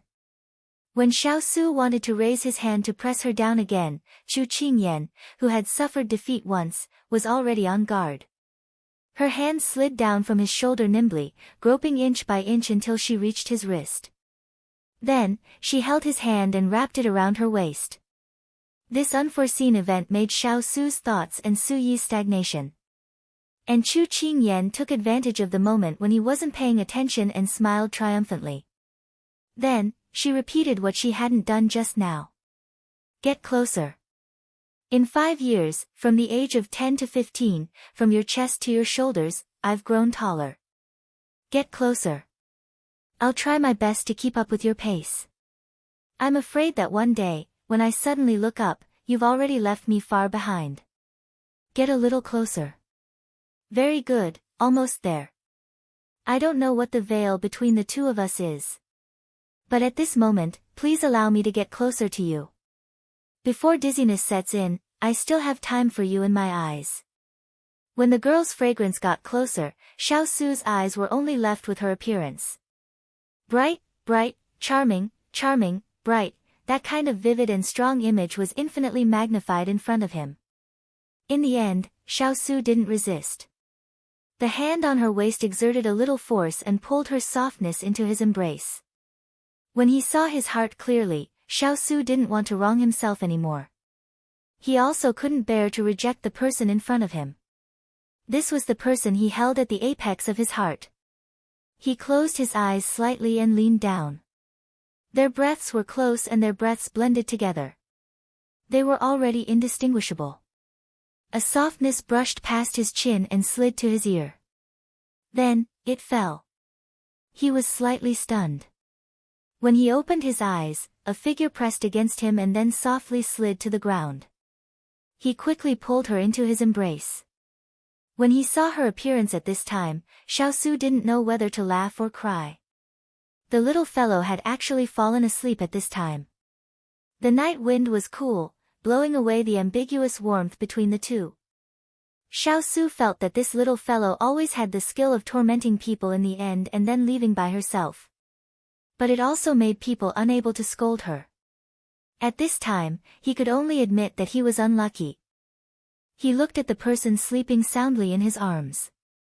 In the end, he could only shake his head and laugh. He picked her up by the waist. Then, he turned and sent her to her courtyard.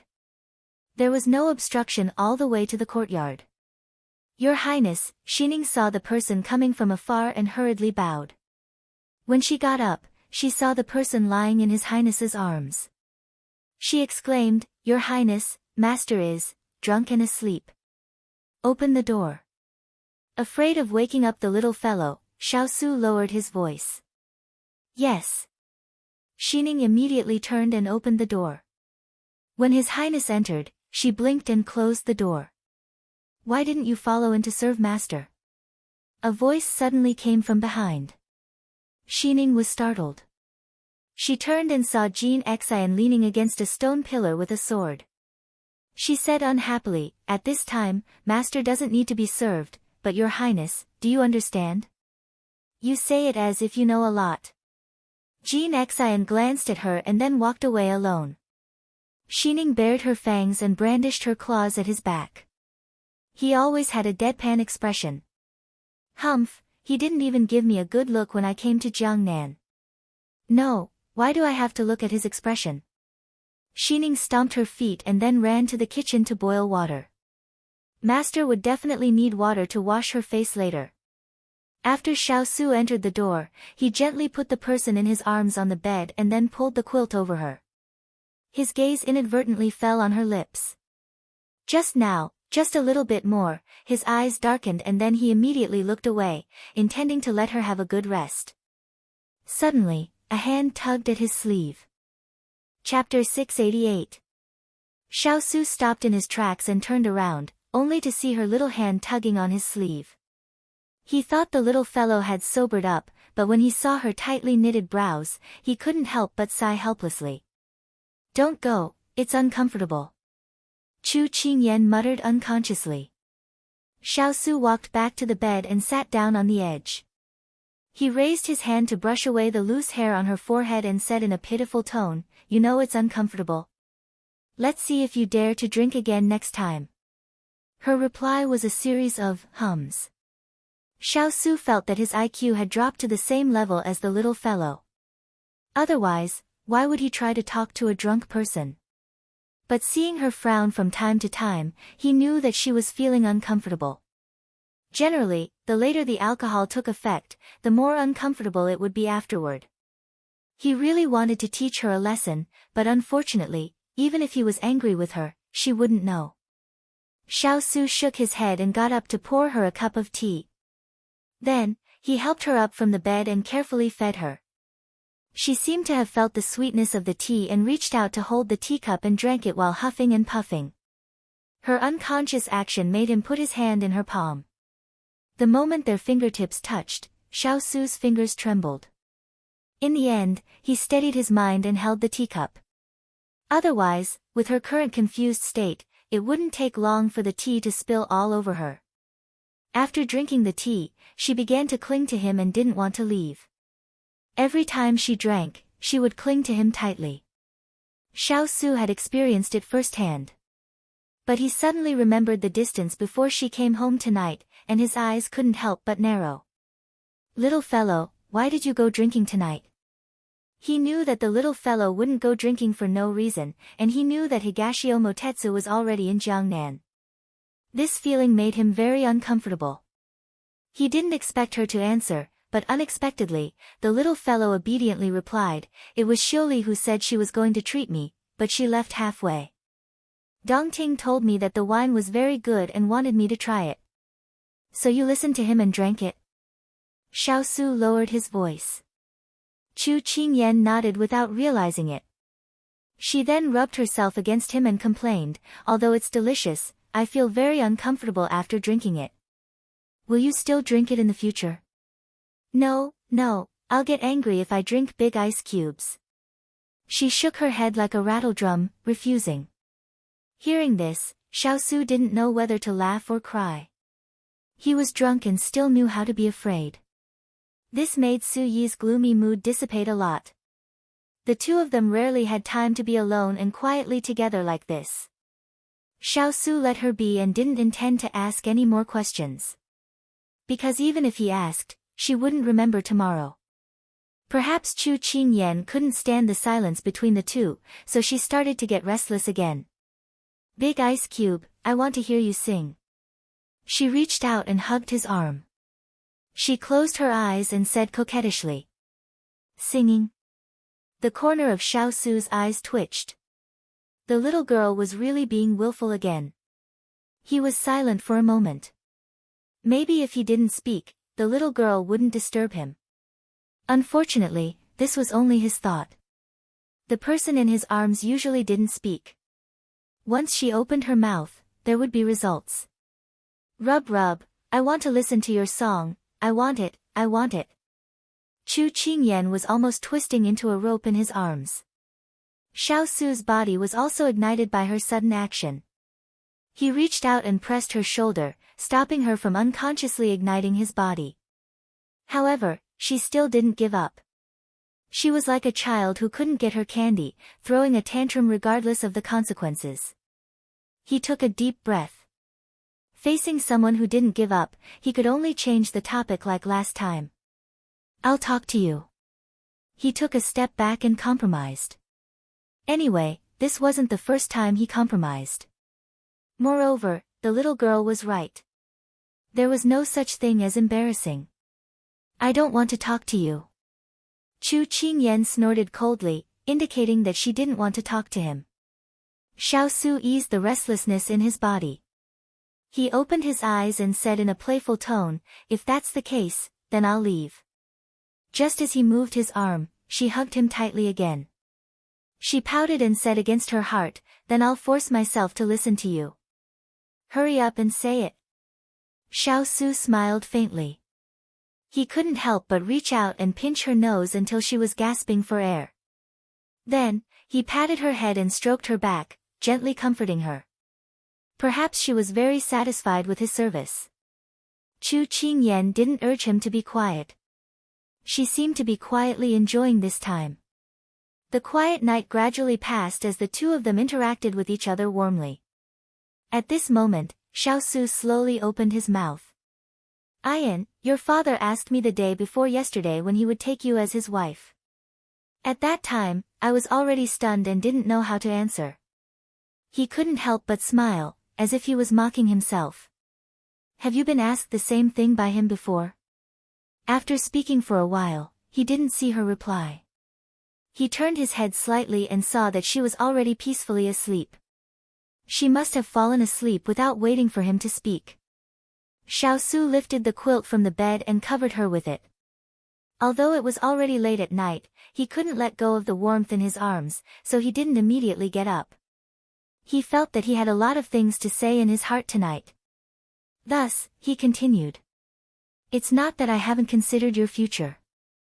I've always wanted to keep you by my side, but no one has ever told me how to keep someone by my side. Father Emperor and Mother Empress seem to have been by my side since I was young, but I didn't feel their company in the first 20 years of my life. Huoling and Jinling have always been by my side, but I never thought of having them stay by my side for a long time. Because people will grow old, I don't want them to live in the days of fighting and killing. It seems like there are many people by my side, but if you really count, there are only a few. And you, his gaze was fixed on the person under him. His eyes were filled with the darkness of the night, so thick that it couldn't be dissolved. I never thought that there would be a day when you would leave. But, he smiled, you are a girl. You have a father and mother who love you. You have a happy youth. There is no need to live a life of fear with me, always on guard against the schemes of your parents and brothers. As if she felt the sadness in his words, Chu Qingyan uneasily moved her body and hugged his arm even tighter. However, I'm more and more reluctant to let go of you. If it wasn't for Feng Yi's reminder and your father's question, I'm afraid I wouldn't have been able to see where you are in my heart. You're not a pet that can come and go at my beck and call, and you're definitely not a little sister. His voice gradually became gentle and his eyes were filled with a deep affection that couldn't be dissolved. I finally understand what it means to pamper someone more than raising a doll, to be closer than a little sister. Chapter 689. I dote on you more than raising a doll. I'm more intimate than raising a sister. These were Xiao Su's feelings for her. There was no need for him to express his feelings. These words were enough. This was the answer that Chu Qingyan wanted to hear. Unfortunately, she was deep in her dreams and did not hear her Big Ice Cube's rare long analysis of her heart, as well as his tender confession. If she knew, she would regret it for the rest of her life. Xiao Su looked down and saw that the person in his arms was smiling from time to time. It was as if she was dreaming of something fun.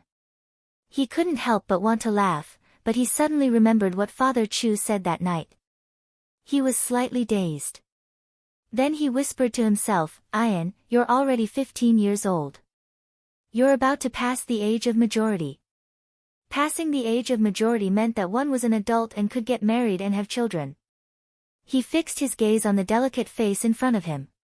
Her brows were picturesque and made people want to dote on her. Sometimes she was as sly as a fox, sometimes she was as lazy as a cat.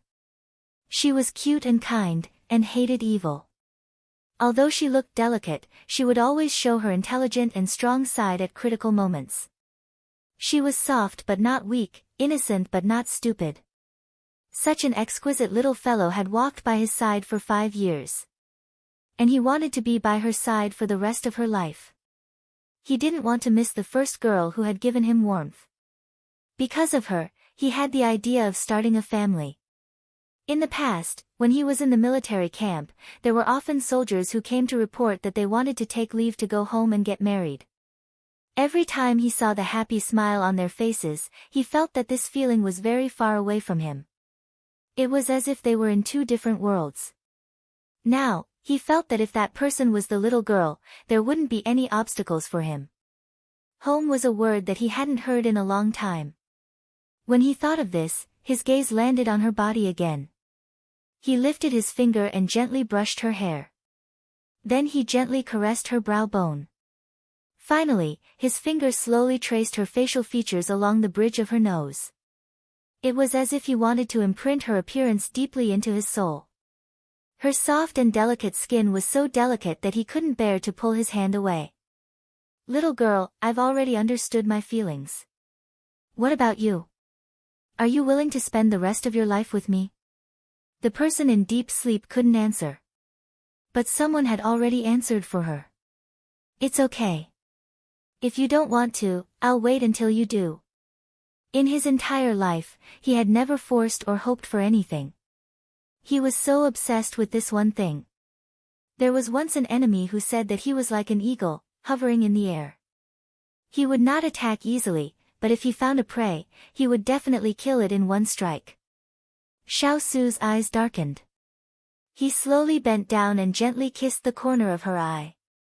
Like a dragonfly skimming the surface of the water, he quickly stood up. Because he had already made up his mind, every step he took was very light. At that moment, the 3 little ones lying on the blanket under the wooden cabinet stared at Xiao Su with wide eyes, seemingly having sensed an intruder. Although they sensed no malice from Xiao Su, their snow-white fur stood on end and they were on high alert. Xiao Su had already sensed that there were a few more auras in the room. Because of the person in his arms, he didn't pay much attention to them. Being surrounded by them, he confessed in his heart. If not for the fact that they were beasts and couldn't speak, their ears and tongues would have already been gone. Xiao Su glanced at them indifferently. Little annoyance and the rest lowered their heads. Some people were born to be kings, just like the king of beasts. They exuded a sharp aura that made all living things not dare to breathe. Xiao Su's body had such a beastly aura. The cold murderous aura that settled on the battlefield was enough to make all living things submit. When the door was closed, the person lying on the bed turned over and muttered, "I'm willing. I want to be with Big Ice Cube forever." When Xiaosu left Chu Qingyan's room and was about to return to his own courtyard, a person stood at the end of the bluestone path. Son-in-law, come here." As soon as he heard the voice, he knew it was Father Chu. At this time, he was acting sneakily, as if he was doing something bad. Xiaosu knew that something had happened to him, so he quickly walked up to him. When he was in front of him, he was about to ask, but Father Chu pulled his arm and hid behind the rockery at the side. He wasn't used to being touched or approached by others, but at this time, he only frowned. When he reached the rockery, Father Chu had already let go of his hand. "Great old Master Chu, it's so late. What are you doing here?" After all, he was the little fellow's father. He couldn't let him wander outside and ignore him. Great old Master Chu glanced behind him. When he saw that there was no one, he sighed in relief. Then, he put on a serious face. "Son-in-law, I heard that Kai was drunk tonight." Xiaosu didn't understand why he asked this question. He nodded slightly. "Then did she do anything to you?"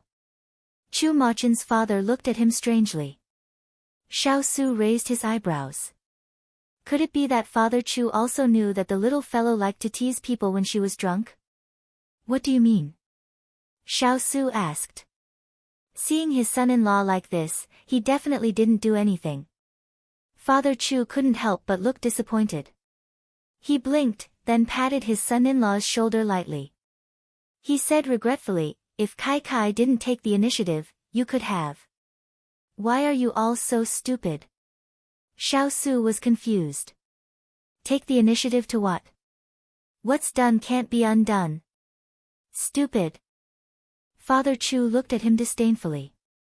Xiaosu's mouth twitched. This was the first time he was called stupid because of something like this. But as Caicai's father, is it really okay for you to encourage others to have designs on your daughter? As if he saw his son-in-law's surprise, Father Chu glared at him. If it weren't for the fact that father has decided on you, father wouldn't be willing to let others take advantage of our Kai. Xiaosu was speechless. But to be able to gain his father-in-law's approval was already a great help to him. Inverted scallion, you have to work harder. Daddy still wants to hold a grandson. Chu Qian's father harumphed. Xiaosu was in a difficult position. He didn't know how to answer. After talking to himself, Father Chu suddenly leaned in front of him and asked mysteriously, "Son-in-law, when are you going to marry Kai?" After saying so much, this was the most important thing. Hearing this, Xiaosu's eyes rippled with a faint smile. If Qing Yan is willing, she can be the next in line anytime. When he said this, Xiaosu felt his whole body relax a lot. It turned out that he had finally found the reason and the answer to the things he was confused about at this stage. Of course Kai is willing. "Don't worry, father is here. I will answer for her." Father Chu jumped up and down happily, as if he could already see the hope of having a grandson. He was overjoyed. Although Father Chu said this, Xiaosu wasn't reassured. He had to get the little girl's answer personally. "Great old Master Chu, I have a favor to ask of you." Chapter 690. Go ahead, son-in-law. It was the first time his son-in-law had requested something so seriously. Chu Machen's father was delighted and immediately nodded. Xiaosu paused for a moment before replying, "I hope you can keep what I just told you a secret. Don't let anyone else know, especially Qing Yan." Chu Machen's father thought for a moment before beaming with joy. I know. You want to give Kai a surprise. Okay, no problem. Father promises you. It's a small matter. Xiaosu smiled when he heard that. After explaining the matter to his son-in-law, Chu Machen's father asked, "Son-in-law, do you want to accompany father to admire the stars?" A flock of crows flew overhead. After a moment, Xiaosu said, "It's getting late. You should rest early." Mr. Chu thought for a moment, then raised his head to look at the dark night sky without a moon. He felt that what Mr. Chu said made sense. Then, he yawned and waved at him. Then you should go to bed early too. Let me tell you, I have Dan Nyang to accompany me. I can sleep very comfortably. When you and Kai Kai get together in the future, you will be able to experience the benefits of two people's world. After showing off, Chu Machen's father walked back leisurely. Xiao Su shook his head with a smile. However, he couldn't help but imagine the situation when he and the little fellow were together. It would be wonderful. He laughed and planned to return to his room. At this moment, Turin appeared beside him. He lowered his head slightly and said, "Master, we found out where the young princess Consort went today." "Speak." The young princess Consort made a bet with Jia Hua, a merchant in the river, to revive a dying powder shop. The young princess Consort was busy with this matter today. Turin paused and looked at his master hesitantly. He then continued, "The person who was with the young princess Consort yesterday was Higashio Motetsu." Xiao Su's eyes turned cold at this news. Although the little fellow had explained to him that she treated Higashio Motetsu as a close friend, he still felt unhappy when he heard this news. "And, this prince understands. You guys continue to follow up." Xiao Su left these words and went to his room. Turin didn't miss the slight change on his master's face when he heard the news. It seemed that the matter between the little princess and his master was expected to be solved soon. He lowered his head and complied. Outside the window, the sound of birds chirping could be heard. Chu Qingyan was woken up by the noise. She turned over and pulled the blanket over her head, trying to chase away the sound, but it didn't seem to work. In the end, she simply sat up. She clenched her fists and hit her head. How much did she drink last night? Why did she still have a splitting headache? If she had known earlier, she wouldn't have drunk it. She was simply reaping what she sowed. Just as she was cursing herself in her heart, a rustling sound came from the side. She couldn't help but look up and see Xiao Fan's family of 3 looking straight at her. She raised her hands subconsciously. Morning, a white ball imitated her and raised its paw. Then, it felt that it was very fun and the few of them played together. Chu Qingyan shook her head and laughed in spite of herself. As expected, they were intelligent animals. Just as she was about to look away, she found that Xiao Fan was staring at her. "What is it, Xiao Fan?" Chu Qingyan felt curious. Xiao Fan wanted to open its mouth, but when it thought of Xiao Su's gaze last night, it couldn't help but close its mouth and lay on the ground without making a sound. Chu Qingyan didn't expect it to answer. After smiling, she prepared to get up. She still had things to do today, so she couldn't be lazy anymore. Thinking of this, she got up. After she changed her clothes, Xining came in with hot water. "Good morning, mistress. Please wash up first." When she was wringing the towel, Chu Qingyan asked thoughtfully, "Xining, did I do anything out of line last night?" She remembered that after drinking last night, her memory was fragmented. She didn't know how she returned to the bank or how she fell asleep.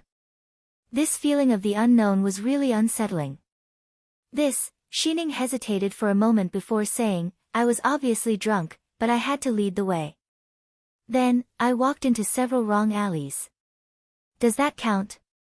After returning to the bank, I made a fuss about wanting to see His Highness.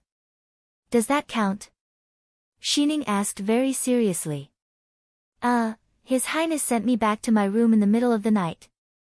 "Mistress, do you think that counts?" Xining continued to ask. Xining was very studious the whole time and asked curiously. Meanwhile, Chu Qingyan was in a daze the whole time. Her mind was filled with, "Oh my God, what the hell did she do? It's over. Don't act like a drunkard in front of Big Ice Cube, what's going on?" Finally, she collapsed on the bed and sighed to the sky. It's over. She must have lost a lot of face. Xining didn't understand why her mistress was rolling around on the bed and automatically started to clean up the room. After rolling around, Chu Qingyan calmed down. Xining, I'm going out. Ah. Aren't you going to have breakfast with His Highness? Xining was surprised. Chu Qingyan stiffened her neck and replied, No, I'll eat outside. I have more important things to do. Actually, she didn't want to admit it because she didn't dare face Big Ice Cube right now, so she randomly made up an excuse. Xining was confused. It wouldn't delay things if she went out after eating. Turin had also said that if her mistress woke up, she should go find His Highness. His Highness was still waiting to eat breakfast with her, but looking at the situation, she would have to send someone to tell Turin later. Chu Qingyan had just left the bank when Xiao Su received the news. He put down the book in his hand.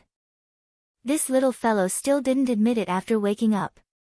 It seemed like he had to find a way to leave a deep impression on her, otherwise he would just be worried on the side. He looked at the breakfast on the table and remained silent. Huo Ling looked at his master and felt a bit of fear in his heart. Although he had an inappropriate thought in his mind, his master was too much like a woman who had been abandoned by her master. He silently lowered his head. This thought did not match his master's identity at all. Master, there's news from the capital. Turin rushed into the room with a serious expression on his face. Hearing this tone, he could tell that something important had happened. Huo Ling immediately recovered his serious appearance. Speak. Xiao Su said concisely. This morning, I received a secret letter from Water Spirit. 3 days ago, the southern Sun country attacked our border and injured several hundred people. His Majesty is furious and has already sent an order to send troops to the border in 2 days. Turin's face was serious and his tone was serious. It seemed like the southern Sun country and Sichuan country had officially declared war. Xiao Su's expression suddenly became cold. Master, in the past 2 days, the ministers and His Majesty have been discussing who to send as the general. This morning, we received a letter from the Empress. She wants you to recommend yourself to His Majesty to lead the troops. Turin immediately reported the second piece of news. Chapter 691. Empress Liang's secret order caused Xiao Su's expression to darken. Don't worry about her orders for now. Pay close attention to Nan-Sun country's movements, as well as the movements of the court. Do not participate in other matters, just wait and see. Yes. Turin nodded. Also, add more people to follow Qingyan. Last time, Muhu's people failed. She might make another move. Ben Wang does not want Qingyan to be harmed for any reason. Turin and Huo Ling looked at each other. Master had revealed his feelings so openly this time. Did he have some progress with little Wang Fei? Even though they could not be sure, from Master's words and actions, it was most likely the case. Master, Higashio Motetsu has appeared in Jiangnan. Should we be more vigilant? Huo Ling raised a question at this time. Xiao Su slightly furrowed his brows. The Moon Palace sect has been targeting Ben Wang since Ben Wang returned to the court. No, Ben Wang suspects that they have been targeting Ben Wang in secret all these years. Since Higashio Motetsu is the young master of the Moon Palace sect, he must be related to the mastermind behind the Moon Palace sect.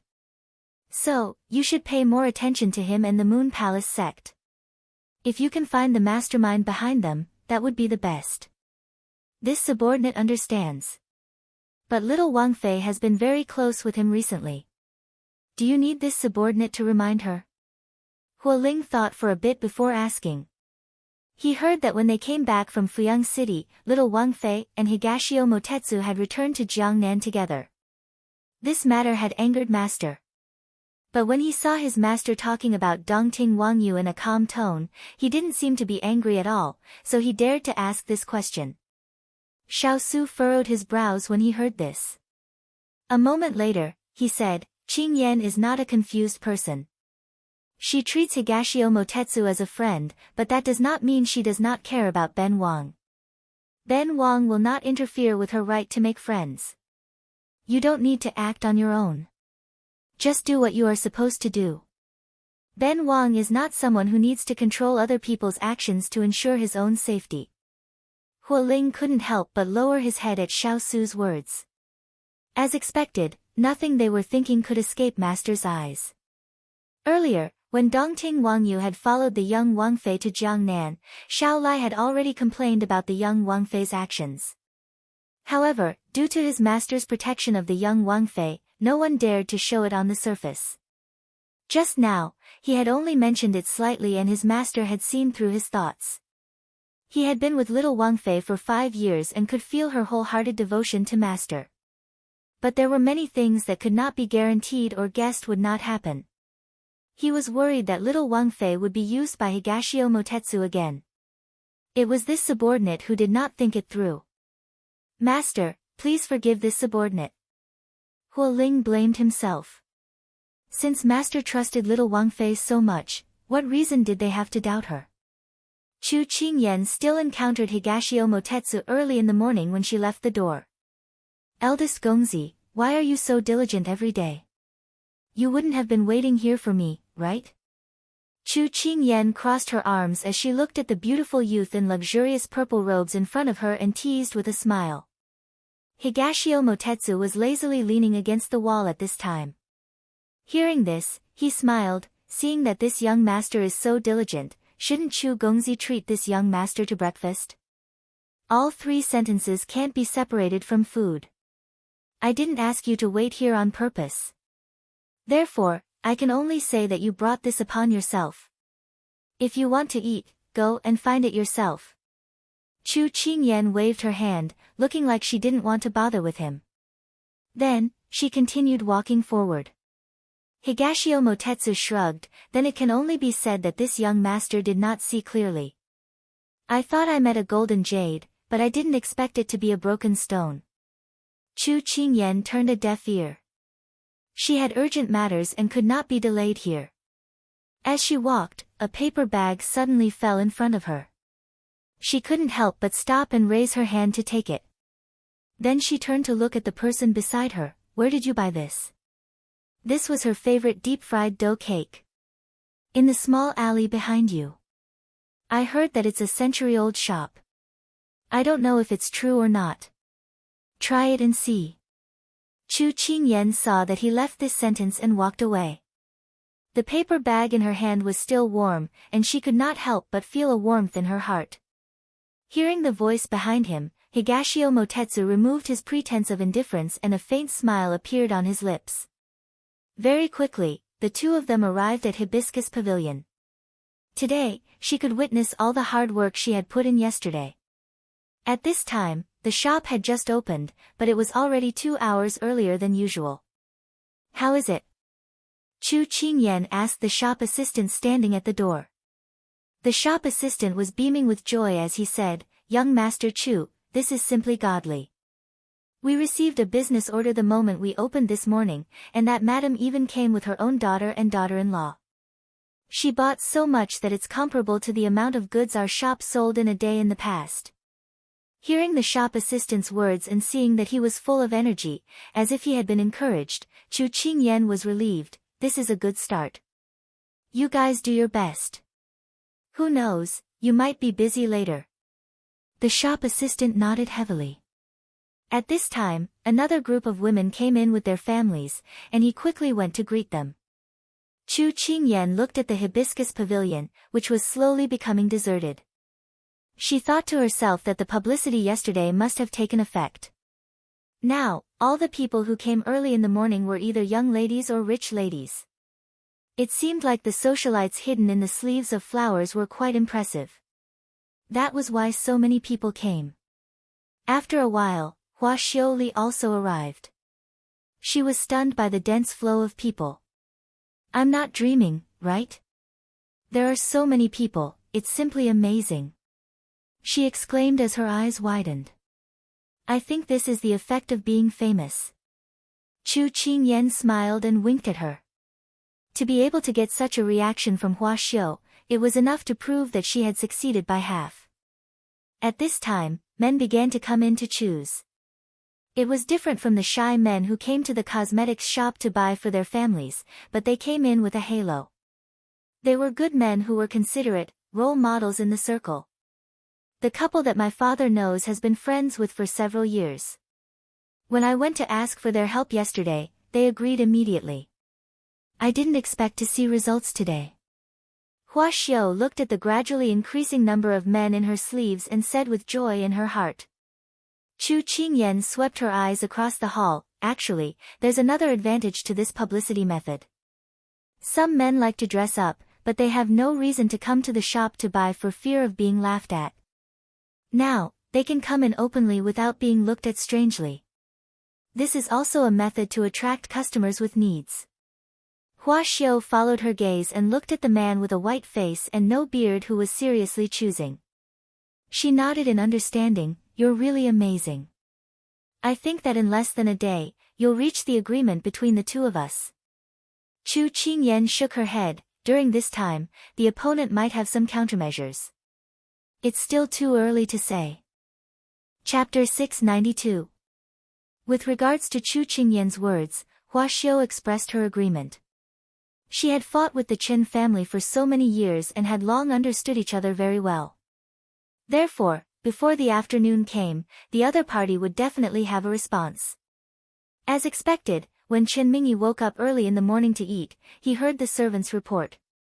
Second young master, today's business at Hibiscus Pavilion is very good. It's completely different from the previous days. Our fragrant powder pavilion's business is dismal. Chen Mingyi was shocked. What is going on? I haven't been to the shop for a day and such a big thing has happened. This servant also doesn't know. Today's Hibiscus Pavilion is like a magnet, attracting many of the famous families in the city. Everyone bought a lot. The servant wanted to cry but had no tears. With such a sudden situation, they were also caught unprepared. I'll go take a look now. Chen Mingyi frowned. When he walked to Fragrant Powder Pavilion, he saw an endless stream of people at the entrance of Hibiscus Pavilion. However, looking at their entrance, it was simply like the autumn wind sweeping away the fallen leaves. It was as desolate as it could be. Second young master, look. A person pointed at the customers who were carrying big and small bags, his eyes filled with envy. Chen Mingyi's gaze locked onto Hibiscus Pavilion in front of him. His mind began to work. Lu Nua, go and investigate why Hibiscus Pavilion suddenly had such a change. I don't believe that with Hua Xiao's ability, she can think of a countermeasure. Yes, this subordinate will go and investigate. Following behind Chen Mingyi, a thin but shrewd man stood up and quickly went down. Xiao Wu, go and find out what strategy Hibiscus Pavilion is planning. Chen Mingyi continued to instruct. Understood. The shop assistant standing at the side immediately changed his clothes and quickly walked into Hibiscus Pavilion. After a while, Little Five came back. Second young master, anyone who buys in the shop today can enjoy a discount. If a man buys for his family, he can enjoy an even higher discount. After Xiao Wu finished speaking, he recalled a few styles and reported the price. Chen Mingyi was obviously shocked by this discount. It wasn't because of the price, but because of the discount method. This was the first time he heard of such a reason for a discount. Without a doubt, it was easy to evoke the consumer's awareness. Second young master, what should we do?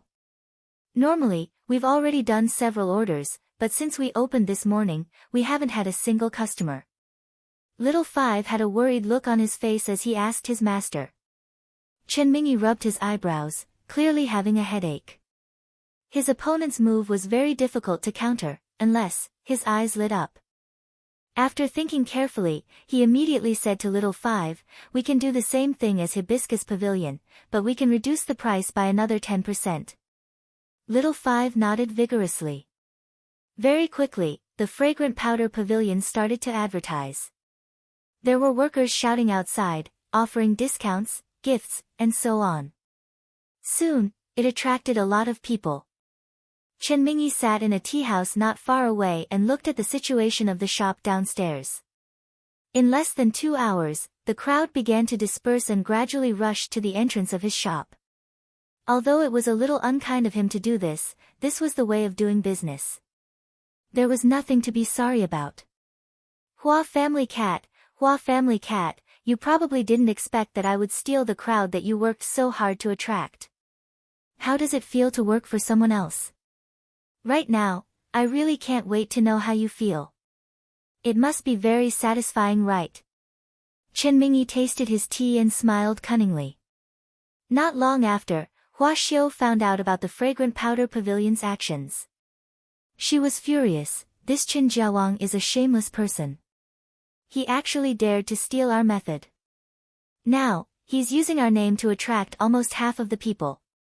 I've already seen his unscrupulous methods before, but I didn't expect that his shamelessness would reach another level today.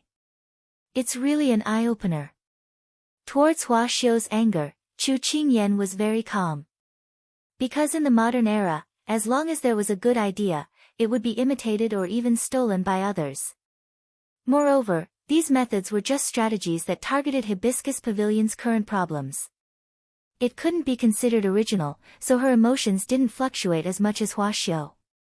After Hua Xiu finished venting her anger, she turned her head and asked Chu Qingyan, "Do you have any way to deal with Chen Jiawang's methods? They're lowering the price. Obviously, the profit margin won't be very big. Even if they sell 50 pieces, the profit they earn won't be as much as if we sell 20 pieces. Therefore, we don't have to worry about profit." Chu Qingyan frowned and analyzed. "I know this point. They're going for volume, but Chu Qingyan, I have to win this battle. Whether it's profit or volume, I can't allow Chen Jiawang to ride roughshod over my head. During this period of time, he's already suppressing me. Now, he can turn the tables. If he's going for more volume than us, he'll also use it to say things. I can't take this lying down. Chu Qingyan, see if you have any other ideas." Hua Xiu spoke with righteous indignation. She was simply treating Chu Qingyan as a life-saving straw. Chu Qingyan was a little speechless. Were these two people treating this competition as child's play? Although she couldn't understand the dispute between the two of them, Chu Qingyan still thought about it seriously. After all, this was a bet that concerned her. At the very least, she had to win beautifully. Just as Hua Xiu was staring straight at Chu Qingyan, Higashio Motetsu came over and took a nap with a cup of tea. Hua Xiu looked at this devilishly handsome man who had never been nice to her. "Hua Xiu, drink some tea to cool down. Give Chu Qingyan some time to think," Higashio Motetsu said to her. Hua Xiu felt that his words made sense. She turned to the person beside her and said, "Chu Qingyan, don't be too stressed. Take your time to think. I'm not in a hurry." At this moment, Chu Qingyan thought of an idea. She smiled at Hua Xiu, "No need to take your time to think. I already have a countermeasure." Hua Xiu's eyes lit up. Higashio Motetsu also looked at her curiously.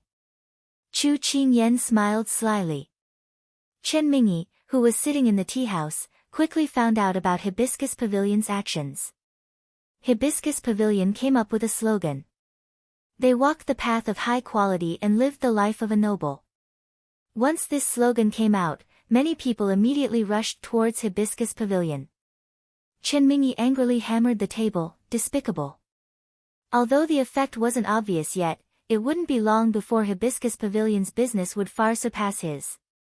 Because this slogan was completely in line with the wishes of many people, it could also give those commoners a sense of satisfaction. It was clear that the outcome of this battle was already very clear. "Master, this subordinate has already found the person who stood at Hibiscus Pavilion and planned all of this." Lu Nuo returned to report. Chen Mingyi retracted his hand. His gaze darkened. "Who is it?" Chapter 693. As soon as Chen Mingyi's words fell, Lu Nuo immediately replied, "Second young master, you guessed right." These methods were indeed not thought of by Hua Xiu herself. Instead, it was a person behind her called Chu Yan who gave her advice. Chen Mingyi was a little surprised. Where did this person come from? Why have I never heard of this person in Jiangnan? Chu Yan is not from Jiangnan. He arrived in Jiangnan in the past month. I heard that it was because he wanted to cooperate with Hua Xiu, but Hua Xiu did not believe in his ability. She made a bet that if he could revive Hibiscus Pavilion's business, he would agree to cooperate with her, Lu Nua explained in detail. A person who can get along with such a method in such a short period of time is definitely not an ordinary person. Chu Yan will definitely be able to fulfill this bet. Chen Mingyi was silent for a moment, then he said, have you found out what kind of business Chu Yan wants to cooperate with Hua Xiu? This subordinate did not find out. Lu Nua shook his head. Chen Mingyi was a little disappointed, but his face quickly showed a meaningful smile. No matter what kind of business this Chu Yan wants to do, I will take him down. I will definitely not let Hua Xiu monopolize it. In Hibiscus Pavilion. A day had already passed. Hua Xiu looked at the originally dazzling cabinets that had become empty, and the corners of her mouth could not help but curl up. Moreover, she could not stop smiling for the entire day. When she looked at the opposite side again, it was as if the saddle and horse were sparse in front of the door. She felt that she had finally vented her anger during this period of time. Thus, she turned her head to look at Chu Qingyan, who was sitting quietly and drinking tea, her eyes full of admiration. Chu Yan, today we have achieved great success. The sales of the finished products in one day is equivalent to half a month of fragrant powder pavilion sales. Your method is really useful. I have no choice but to admit defeat. Chu Qingyan turned her head with a faint smile on her face. You flatter me. These methods are very common. As long as they are used properly in business, they will produce satisfactory results. Hua Xiuli felt that she was too modest. She clapped her hands and told everyone to get ready to close the door. Then, she turned to Chu Qingyan and Higashio Motetsu and invited them, would you two like to have a drink together? Because Dongting Wangyu had learned that the person in the sleeve was a woman, her previous grudge against her disappeared. Now, she nodded without any objection. As soon as Chu Qingyan heard the word, drink, she felt uncomfortable. Xining said that she would do all kinds of stupid things when she was drunk, which caused her to be afraid of alcohol now. In addition, it was already late, and it would probably be the middle of the moon when she went back. She couldn't delay any longer, so she immediately shook her head and refused. It's getting late, and we still have work to do tomorrow. Let's meet again next time. Hua Xiuli remembered that she still had to go back and report the results of today's work to her father, so she didn't object. Higashio Motetsu was even more indifferent. Thus, everyone went back to their own homes and found their own mothers. However, not long after they left Hibiscus Pavilion, a group of people appeared in front of Chu Qingyan. Young Master Chu, I've heard a lot about you. A young master in blue stood in front of her with two servants and spoke politely. She had just shown her face in Jiangnan not long ago, and this person already knew her name. Moreover, he had specially waited here. Chu Qingyan couldn't help but feel a sense of vigilance in her heart. You are. My family's second young master is the second young master of the famous Qin family in Jiangnan. Young Master Chu shouldn't have not heard of him. Lu Nua puffed out his chest, looking as if it was natural. Xining, who was standing at the side, heard this and whispered in her master's ear, this servant has such a big tone, thinking that everyone knows him. Chu Qingyan smiled at Xining's complaint.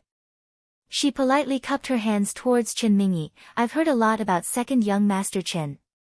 Because the other party's smile was sincere, Chen Mingyi felt a little proud, oh? Young Master Chu knows me. Chu Qingyan nodded. On the day of Hibiscus Pavilion and Fragrant Powder Pavilion's opening, this one was fortunate enough to see the two young masters' heroic appearances. As soon as she said this, the smile on Chen Mingyi's face disappeared. That day, he and the Hua family's cat were inseparable, and his body was covered in wounds. It couldn't even be described as embarrassing. After he smiled embarrassedly, he returned to his original expression, Young Master Chu, I'd like to invite you to a cup of tea. I wonder if young Master Chu would do me the honor.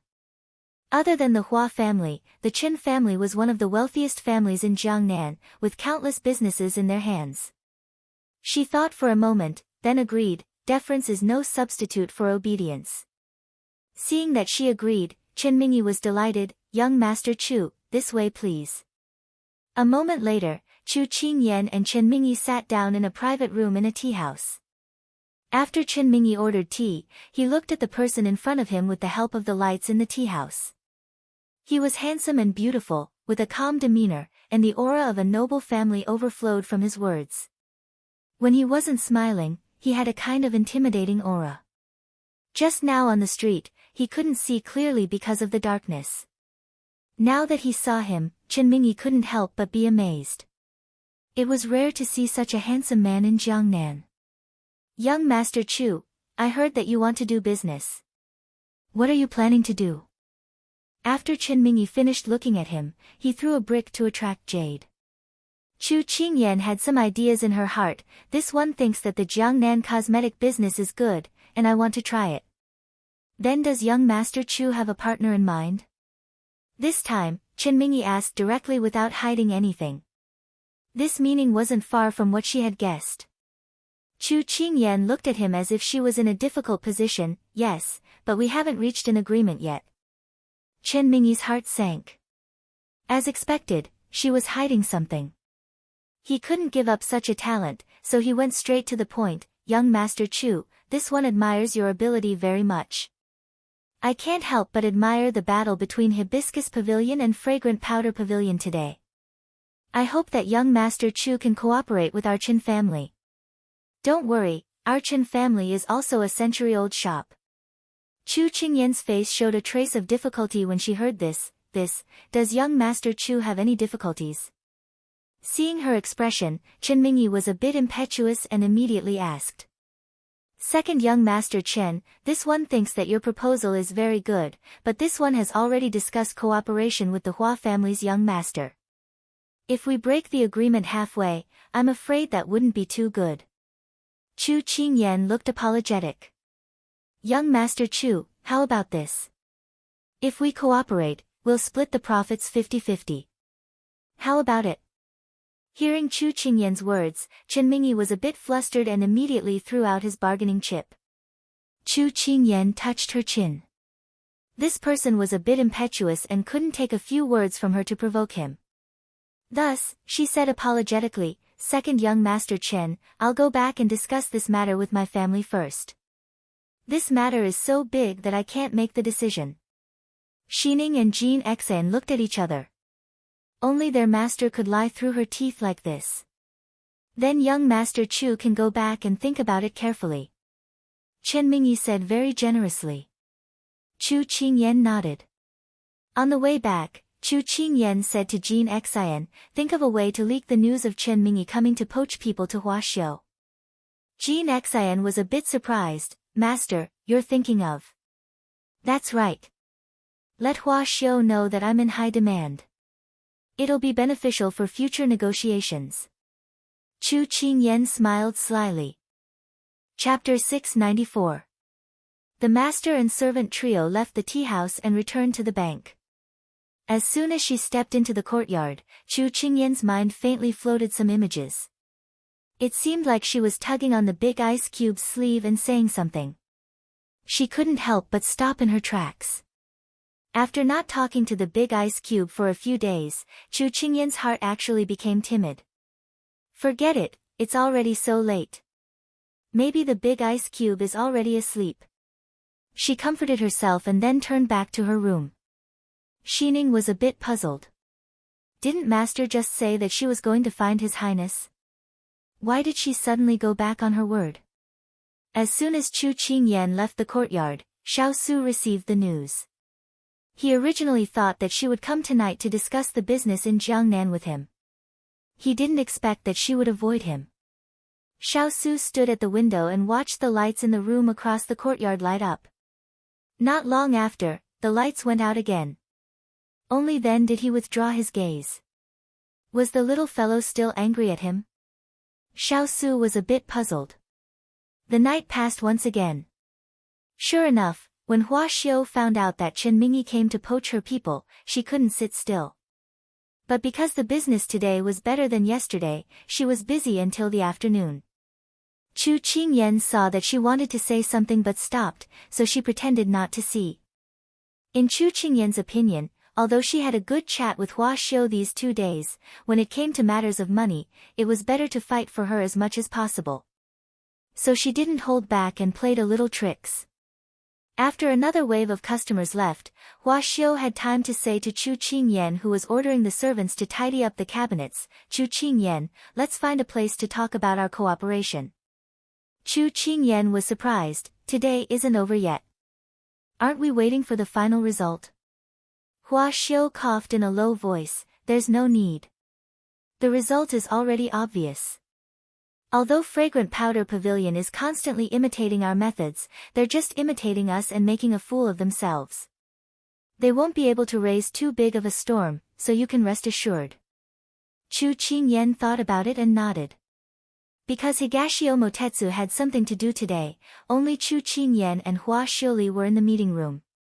"Chu Yan, through these 2 days of cooperation with you, I found that you are really a capable person, so I have decided to cooperate with you in the fragrance powder business." As soon as she sat down, Hua Xiu directly said. Although her reaction was within her expectations, Chu Qingyan still had some doubts. "Aren't you going to take a look at the goods I provide before making a decision? When we made this agreement, it was to win a chance for you to see the product." Chu Qingyan liked this kind of personality of hers. When it was time to be honest, when it was time to be calculating, when it was time to be calculating. "Xiuli, I'm very happy that you said so. Then let's talk about the matter of sharing. Even blood brothers have to settle accounts clearly. Please don't blame me for being so realistic." Chu Qingyan also said frankly. Hua Xiu clapped her hands and smiled. "This is human nature. It's not a matter of being realistic or unrealistic. I originally wanted to discuss this matter with you now." Chu Qingyan nodded and listened attentively. "My plan is like this. You provide the goods, and I will help you sell them. I will bear the labor, transportation, and losses. We will split the profits 50-50. What do you think?" When Hua Xiu said this, she was still a little nervous. Although she made a big concession, she was still worried that Chu Qingyan wouldn't agree. Because that thief Qin Jiawang had already looked for Chu Qingyan in advance. She didn't know how tempting his conditions were. In order to make her suffer, Qin Jiawang had done many things that harmed others and himself. He just wanted to disgust her. At this time, she could only provide convenience in other aspects, hoping that Chu Qingyan would be moved. It had been a long time since she had to wait for a decision. For so many years, she was the one who made others suffer. This kind of feeling was really uncomfortable. Hua Xiu's conditions did indeed move Chu Qingyan. As long as she provided the goods, she could be a shopkeeper and wait for the profits. This was simply too tempting. Chu Qingyan touched her chin and then slowly nodded under Hua Xiu's expectant gaze. "Okay." Hua Xiu was wild with joy. She took out a piece of paper from her bosom and then handed it to Chu Qingyan. She impatiently said, "This is the contract. You can take a look. If you have any questions, you can raise them now." Chu Qingyan stared with her eyes wide open. She looked at the contract in front of her in disbelief. This person's speed was too fast. Seeing Chu Qingyan's reaction, Hua Xiu laughed and touched her head. "Who asked you to be so popular? I have to settle you first. Yesterday, only Qin Jiawang went to look for you. Once this matter spreads, there will be more than one person looking for you. Jiangnan's merchants are very cunning." Chu Qingyan heard this and joked. "Then didn't you expose yourself?" Hua Xiu blinked. "I don't deny this. That's why I took the first step." "Then, young Master Chu, after knowing my character, do you still dare to sign this contract?" Chu Qingyan couldn't help but smile. "Just based on your forthrightness, I will recognize you as my partner." After saying this, she picked up the paper and read it carefully. Although Qin Jiawang was a good partner, she didn't appreciate Qin Mingyi's character. Compared to Qin Mingyi, Hua Xiu was more compatible with her. When the contract was signed in 2 copies, the atmosphere between the two became more relaxed. "In a few days, the goods will arrive. You can check the goods and see if there are any problems. Although the contract has been signed, the process still needs to be followed. Chu Qingyan said while drinking tea. Hua Xiu agreed. She felt that this Chu Qingyan didn't take an inch and want a mile. He scrupulously adhered to professional ethics, which made her have a better impression of him. While the two of them were discussing the details, a servant quickly walked in. Young Master Chu, someone is looking for you. Chu Qingyan was a little surprised, and Hua Xiu was also at a loss. Hua Xiu asked, did the visitor introduce himself or herself? Yes, he said he's from young Master Chu's family. Chu Qingyan was even more confused. Could it be that her father couldn't find her and came to the shop to look for her? She said, then let him in first. After the servant left, someone quickly came in. Hearing the familiar footsteps, a figure slowly appeared in Chu Qingyan's mind. When the person entered, Chu Qingyan looked up and met a cold gaze. She couldn't help but stiffen. Big ice cube. Why are you here? She immediately walked up. I'm here to settle the score with you. Ah. An old score. Chapter 695. Accounts? Chu Qingyan's first thought was the bank. Could it be that there was a problem with the accounts that she had given to Xiao Huan? It shouldn't be. She had gone through the accounts that Xiao Huan had made in the past 2 days. She didn't have to worry at all. Moreover, Xiao Huan had learned a lot from Jean Ling. Their cooperation was getting better and better. Xiao Huan could be independent now. Xiao Su seemed to have seen through her thoughts. He lowered his head and whispered in her ear, it doesn't matter to anyone else. It only concerns you and me. Chu Qingyan was even more confused now. However, Big Ice Cube's eyes were a little unpredictable. Chu Qingyan felt her heart beating wildly. She had a bad feeling. Moreover, Big Ice Cube was so close to her that she suddenly lost her basic ability to think. Although he quickly took a step back, the faint scent of ink still lingered in front of her nose, disturbing her mind.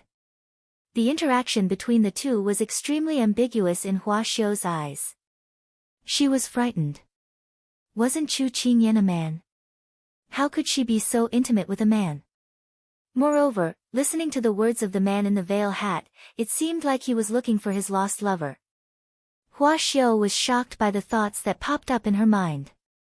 She looked at the two of them in disbelief. Xiao Su didn't forget that there was an outsider standing next to them. He glanced at Hua Xiu indifferently. Was this the person that the little fellow wanted to cooperate with? If it weren't for the fact that she was a woman, he definitely wouldn't have let her have too much contact with the little fellow. Although the man who suddenly came to visit was tightly covered by a veil, she could still feel his sharp gaze through her sleeves. Although it was only for a moment, it made her, a person who had experienced big scenes, couldn't help but shrink back. This person was too scary. At this time, Chu Qingyan remembered where she was at this time. She hurriedly pointed to Hua Xiu. This is the young master of the Hua family, Hua Xiu. He will be my partner in the future. Then Chu Qingyan was in a difficult position to introduce the big ice cube. Xiao Su was calm and didn't seem to want to help. Chu Qingyan gritted her teeth and said to Hua Xiu, this is my brother, Su Xiao. She changed his name without permission. Otherwise, with the name of the King of England, his identity would be exposed in a few days. As soon as he finished speaking, Chu Qingyan felt the temperature around her drop a few degrees. She resisted the urge to rub the goosebumps on her skin. She braced herself and found a place to look, not daring to look at the person beside her. Even if she didn't look, she could tell that his expression was ugly. Could it be that he wasn't satisfied with the name she gave him? Or the identity of her brother? But wasn't that what he said himself? He treated her as his younger sister, so she was just going with the flow. Thinking of this, she felt a little disappointed. It turned out to be her brother. Hua Xiu found a reason for their ambiguous behavior just now. A smile bloomed on Hua Xiu's face. I didn't expect Chu Yan's big brother to be so handsome. Nice to meet you. Chu Qingyan's mouth twitched when she heard this. The big ice cube was clearly wearing a curtain hat, so she couldn't see anything, okay? She was ashamed of her own inferiority when it came to lying through his teeth. Xiao Su looked deeply at Chu Qingyan, then said, "You guys have something to discuss first. I'll wait for you to finish." Feeling his heavy gaze on her, Chu Qingyan secretly swallowed her saliva.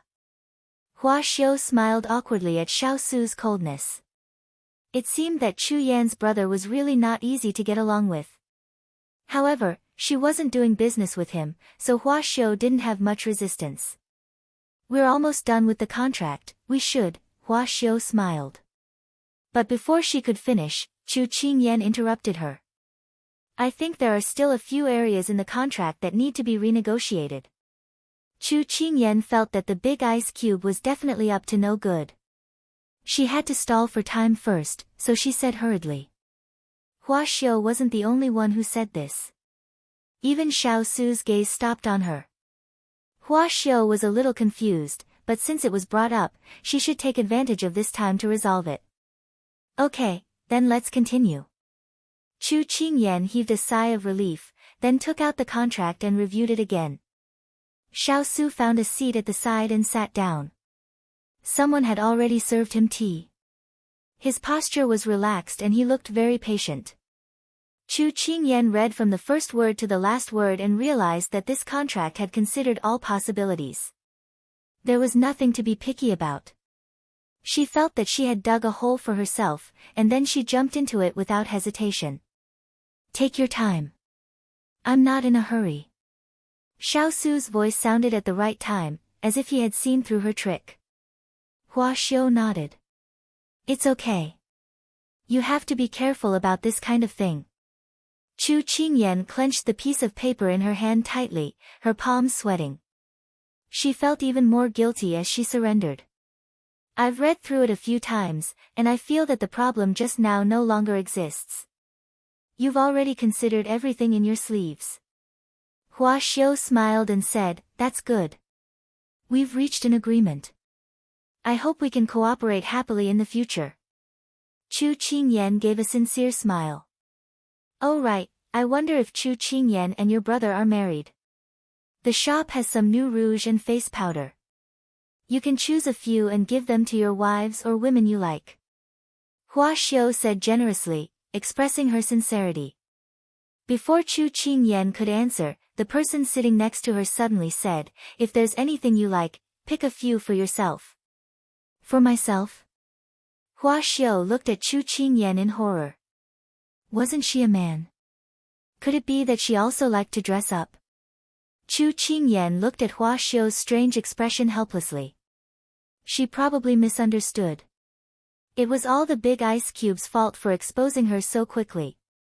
She coughed softly, then confessed to Hua Xiu.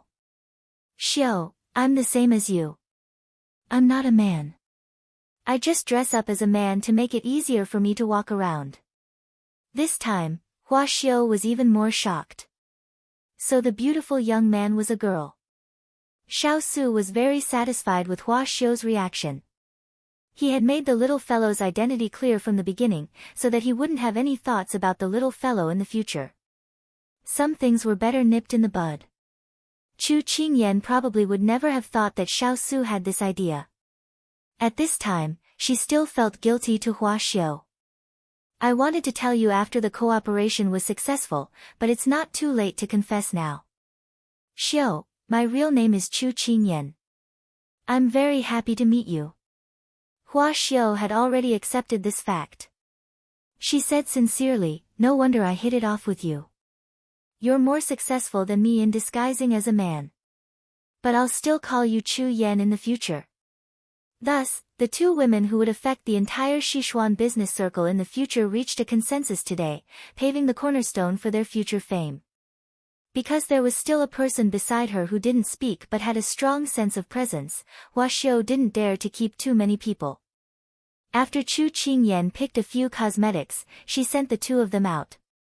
Just as Chu Qingyan boarded the carriage, the man with the overbearing aura glanced at her and left after saying a few words. "I'm not her brother." Chapter 696. Hua Xiu raised her eyebrows as she watched the man in the loose robe disappear behind the curtain. Chu Qingyan said that he was her brother, but he denied it. Could it be that the two of them had some other unspeakable relationship? Wait, Hua Xiu suddenly remembered what she said to the two of them just now.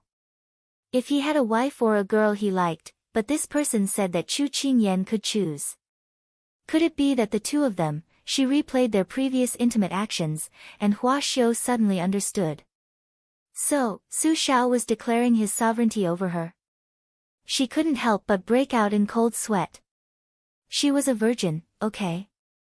She wasn't a homosexual. Also, just now, she only said a few words to Chu Qingyan, but his gaze was like a needle on her back. His possessiveness was really strong. Thinking of this, Hua Xiu had already silently classified Xiao Su as an unfathomable person. Until the carriage disappeared into the crowd, Hua Xiu didn't think much and turned back to the shop. She still had a lot of things to do tonight. Compared to a certain someone who took off his veil hat and revealed his youthful face, Chu Qingyan was a little restless.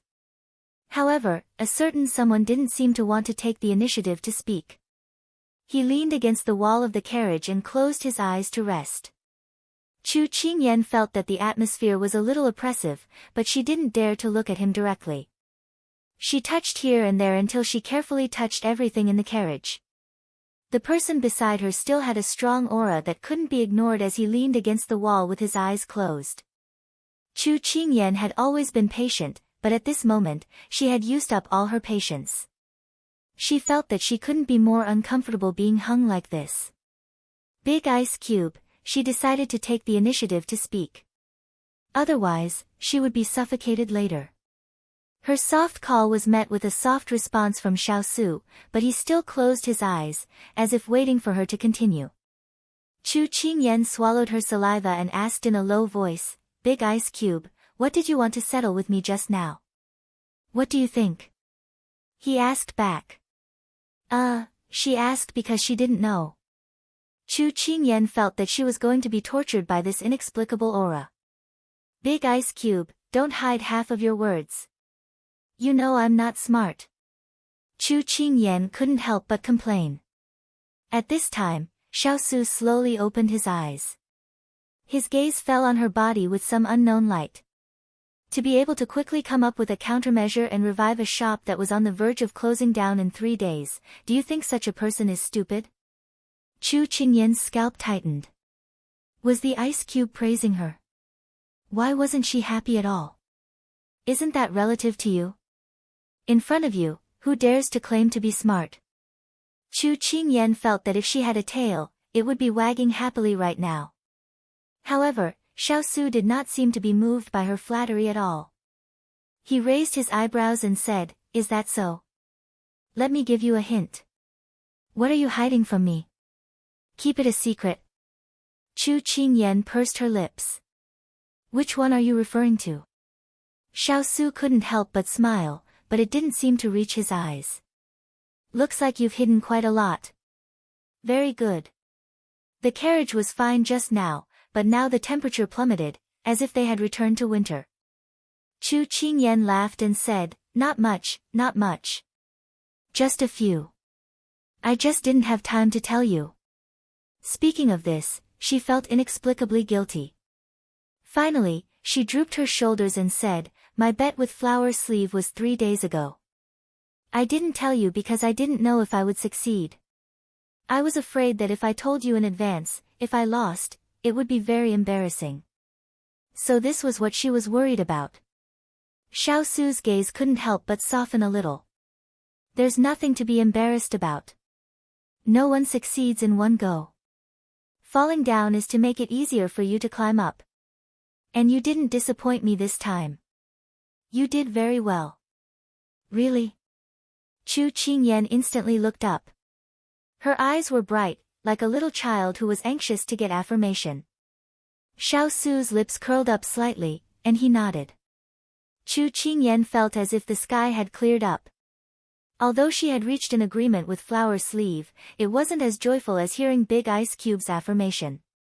But before she could bloom into a smile, the person in front of her had already put away his expression. This matter is over. Next. This person was too much of a killjoy. Chu Qingyan's mouth twitched. But in view of a certain person's powerful existence, she couldn't ignore him even if she wanted to. Chu Qingyan continued to tell the truth. There's one more thing that I didn't tell you. When I went to Fuyang City, I met Higashio Motetsu.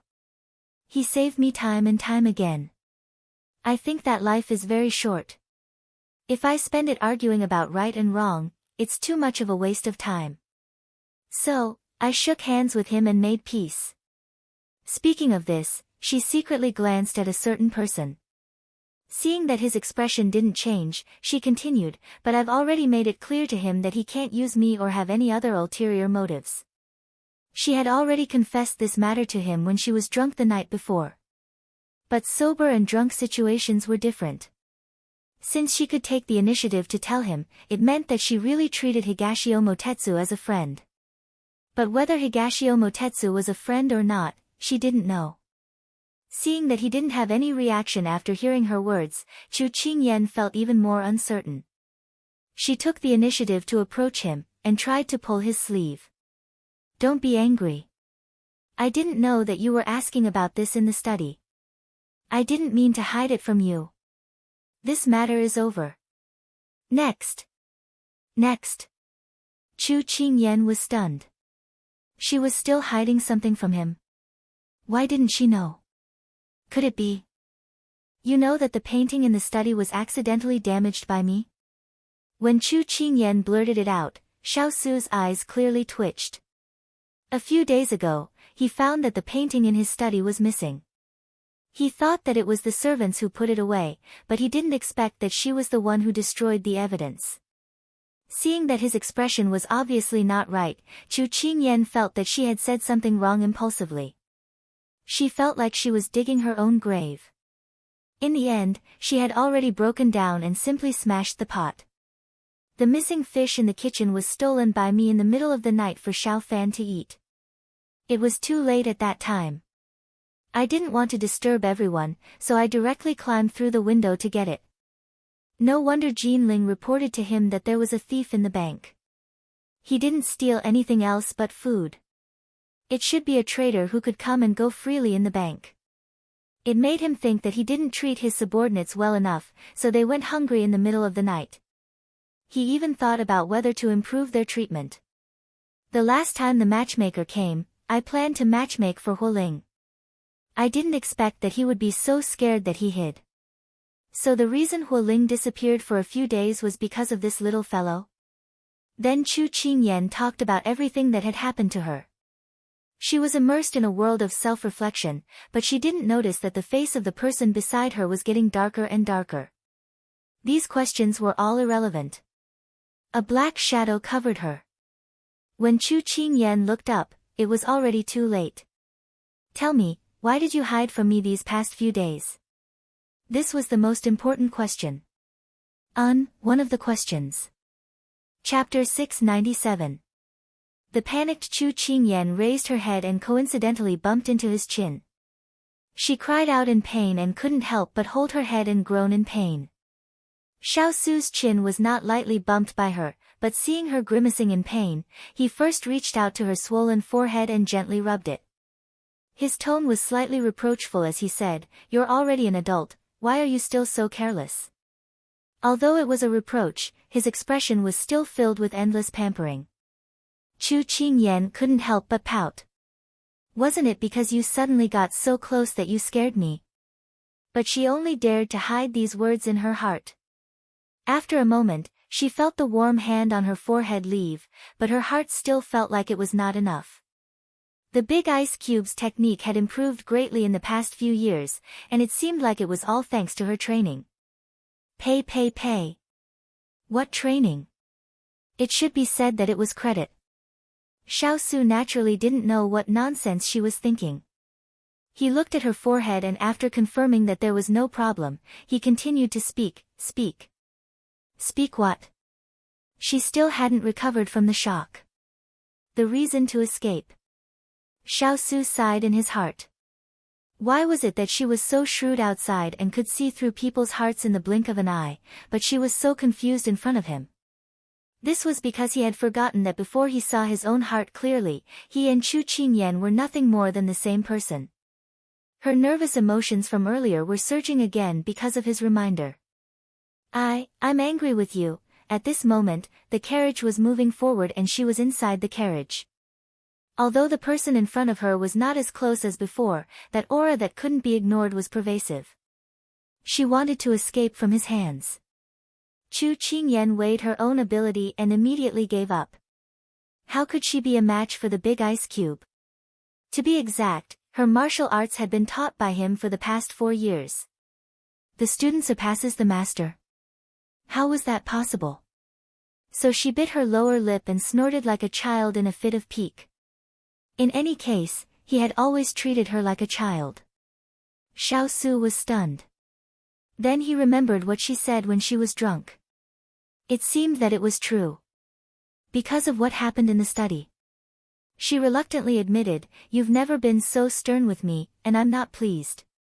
Xiao Su's lips curled into a smile that resembled a blooming epiphyllum in the night. The little fellow had finally confessed to him. Although Chu Qingyan felt indignant that she was the one who was hurt, why did she have to bow down to him? However, when she saw the person who was more dazzling than the moonlight, especially the faint smile in front of her, Chu Qingyan immediately forgot what she was thinking. Seeing the little fellow's infatuated expression, Xiao Su was in a good mood. He stepped back and no longer restrained her space. Although Chu Qingyan couldn't see through his smile, she could feel the relaxed atmosphere in the air. She knew that big ice cube was in a good mood, but she didn't know why he suddenly changed. Just when she thought she had escaped, that pleasant and moving voice sounded again. This should only be one of the reasons. What else? What else? Chu Qingyan was at a loss. Even she didn't know the answer. Seeing that she didn't seem to be faking it, Xiao Su sighed again. This little fellow was really slow. Or do you have something in your heart that you want to ask me, but you don't dare to ask? Xiao Su had already reminded her very straightforwardly. She had already asked that question when she was drunk, but he didn't give her an answer because he knew that even if he said it, she wouldn't remember it when she woke up. So he didn't want to say it a second time. He just wanted to leave it for her to answer when she was sober.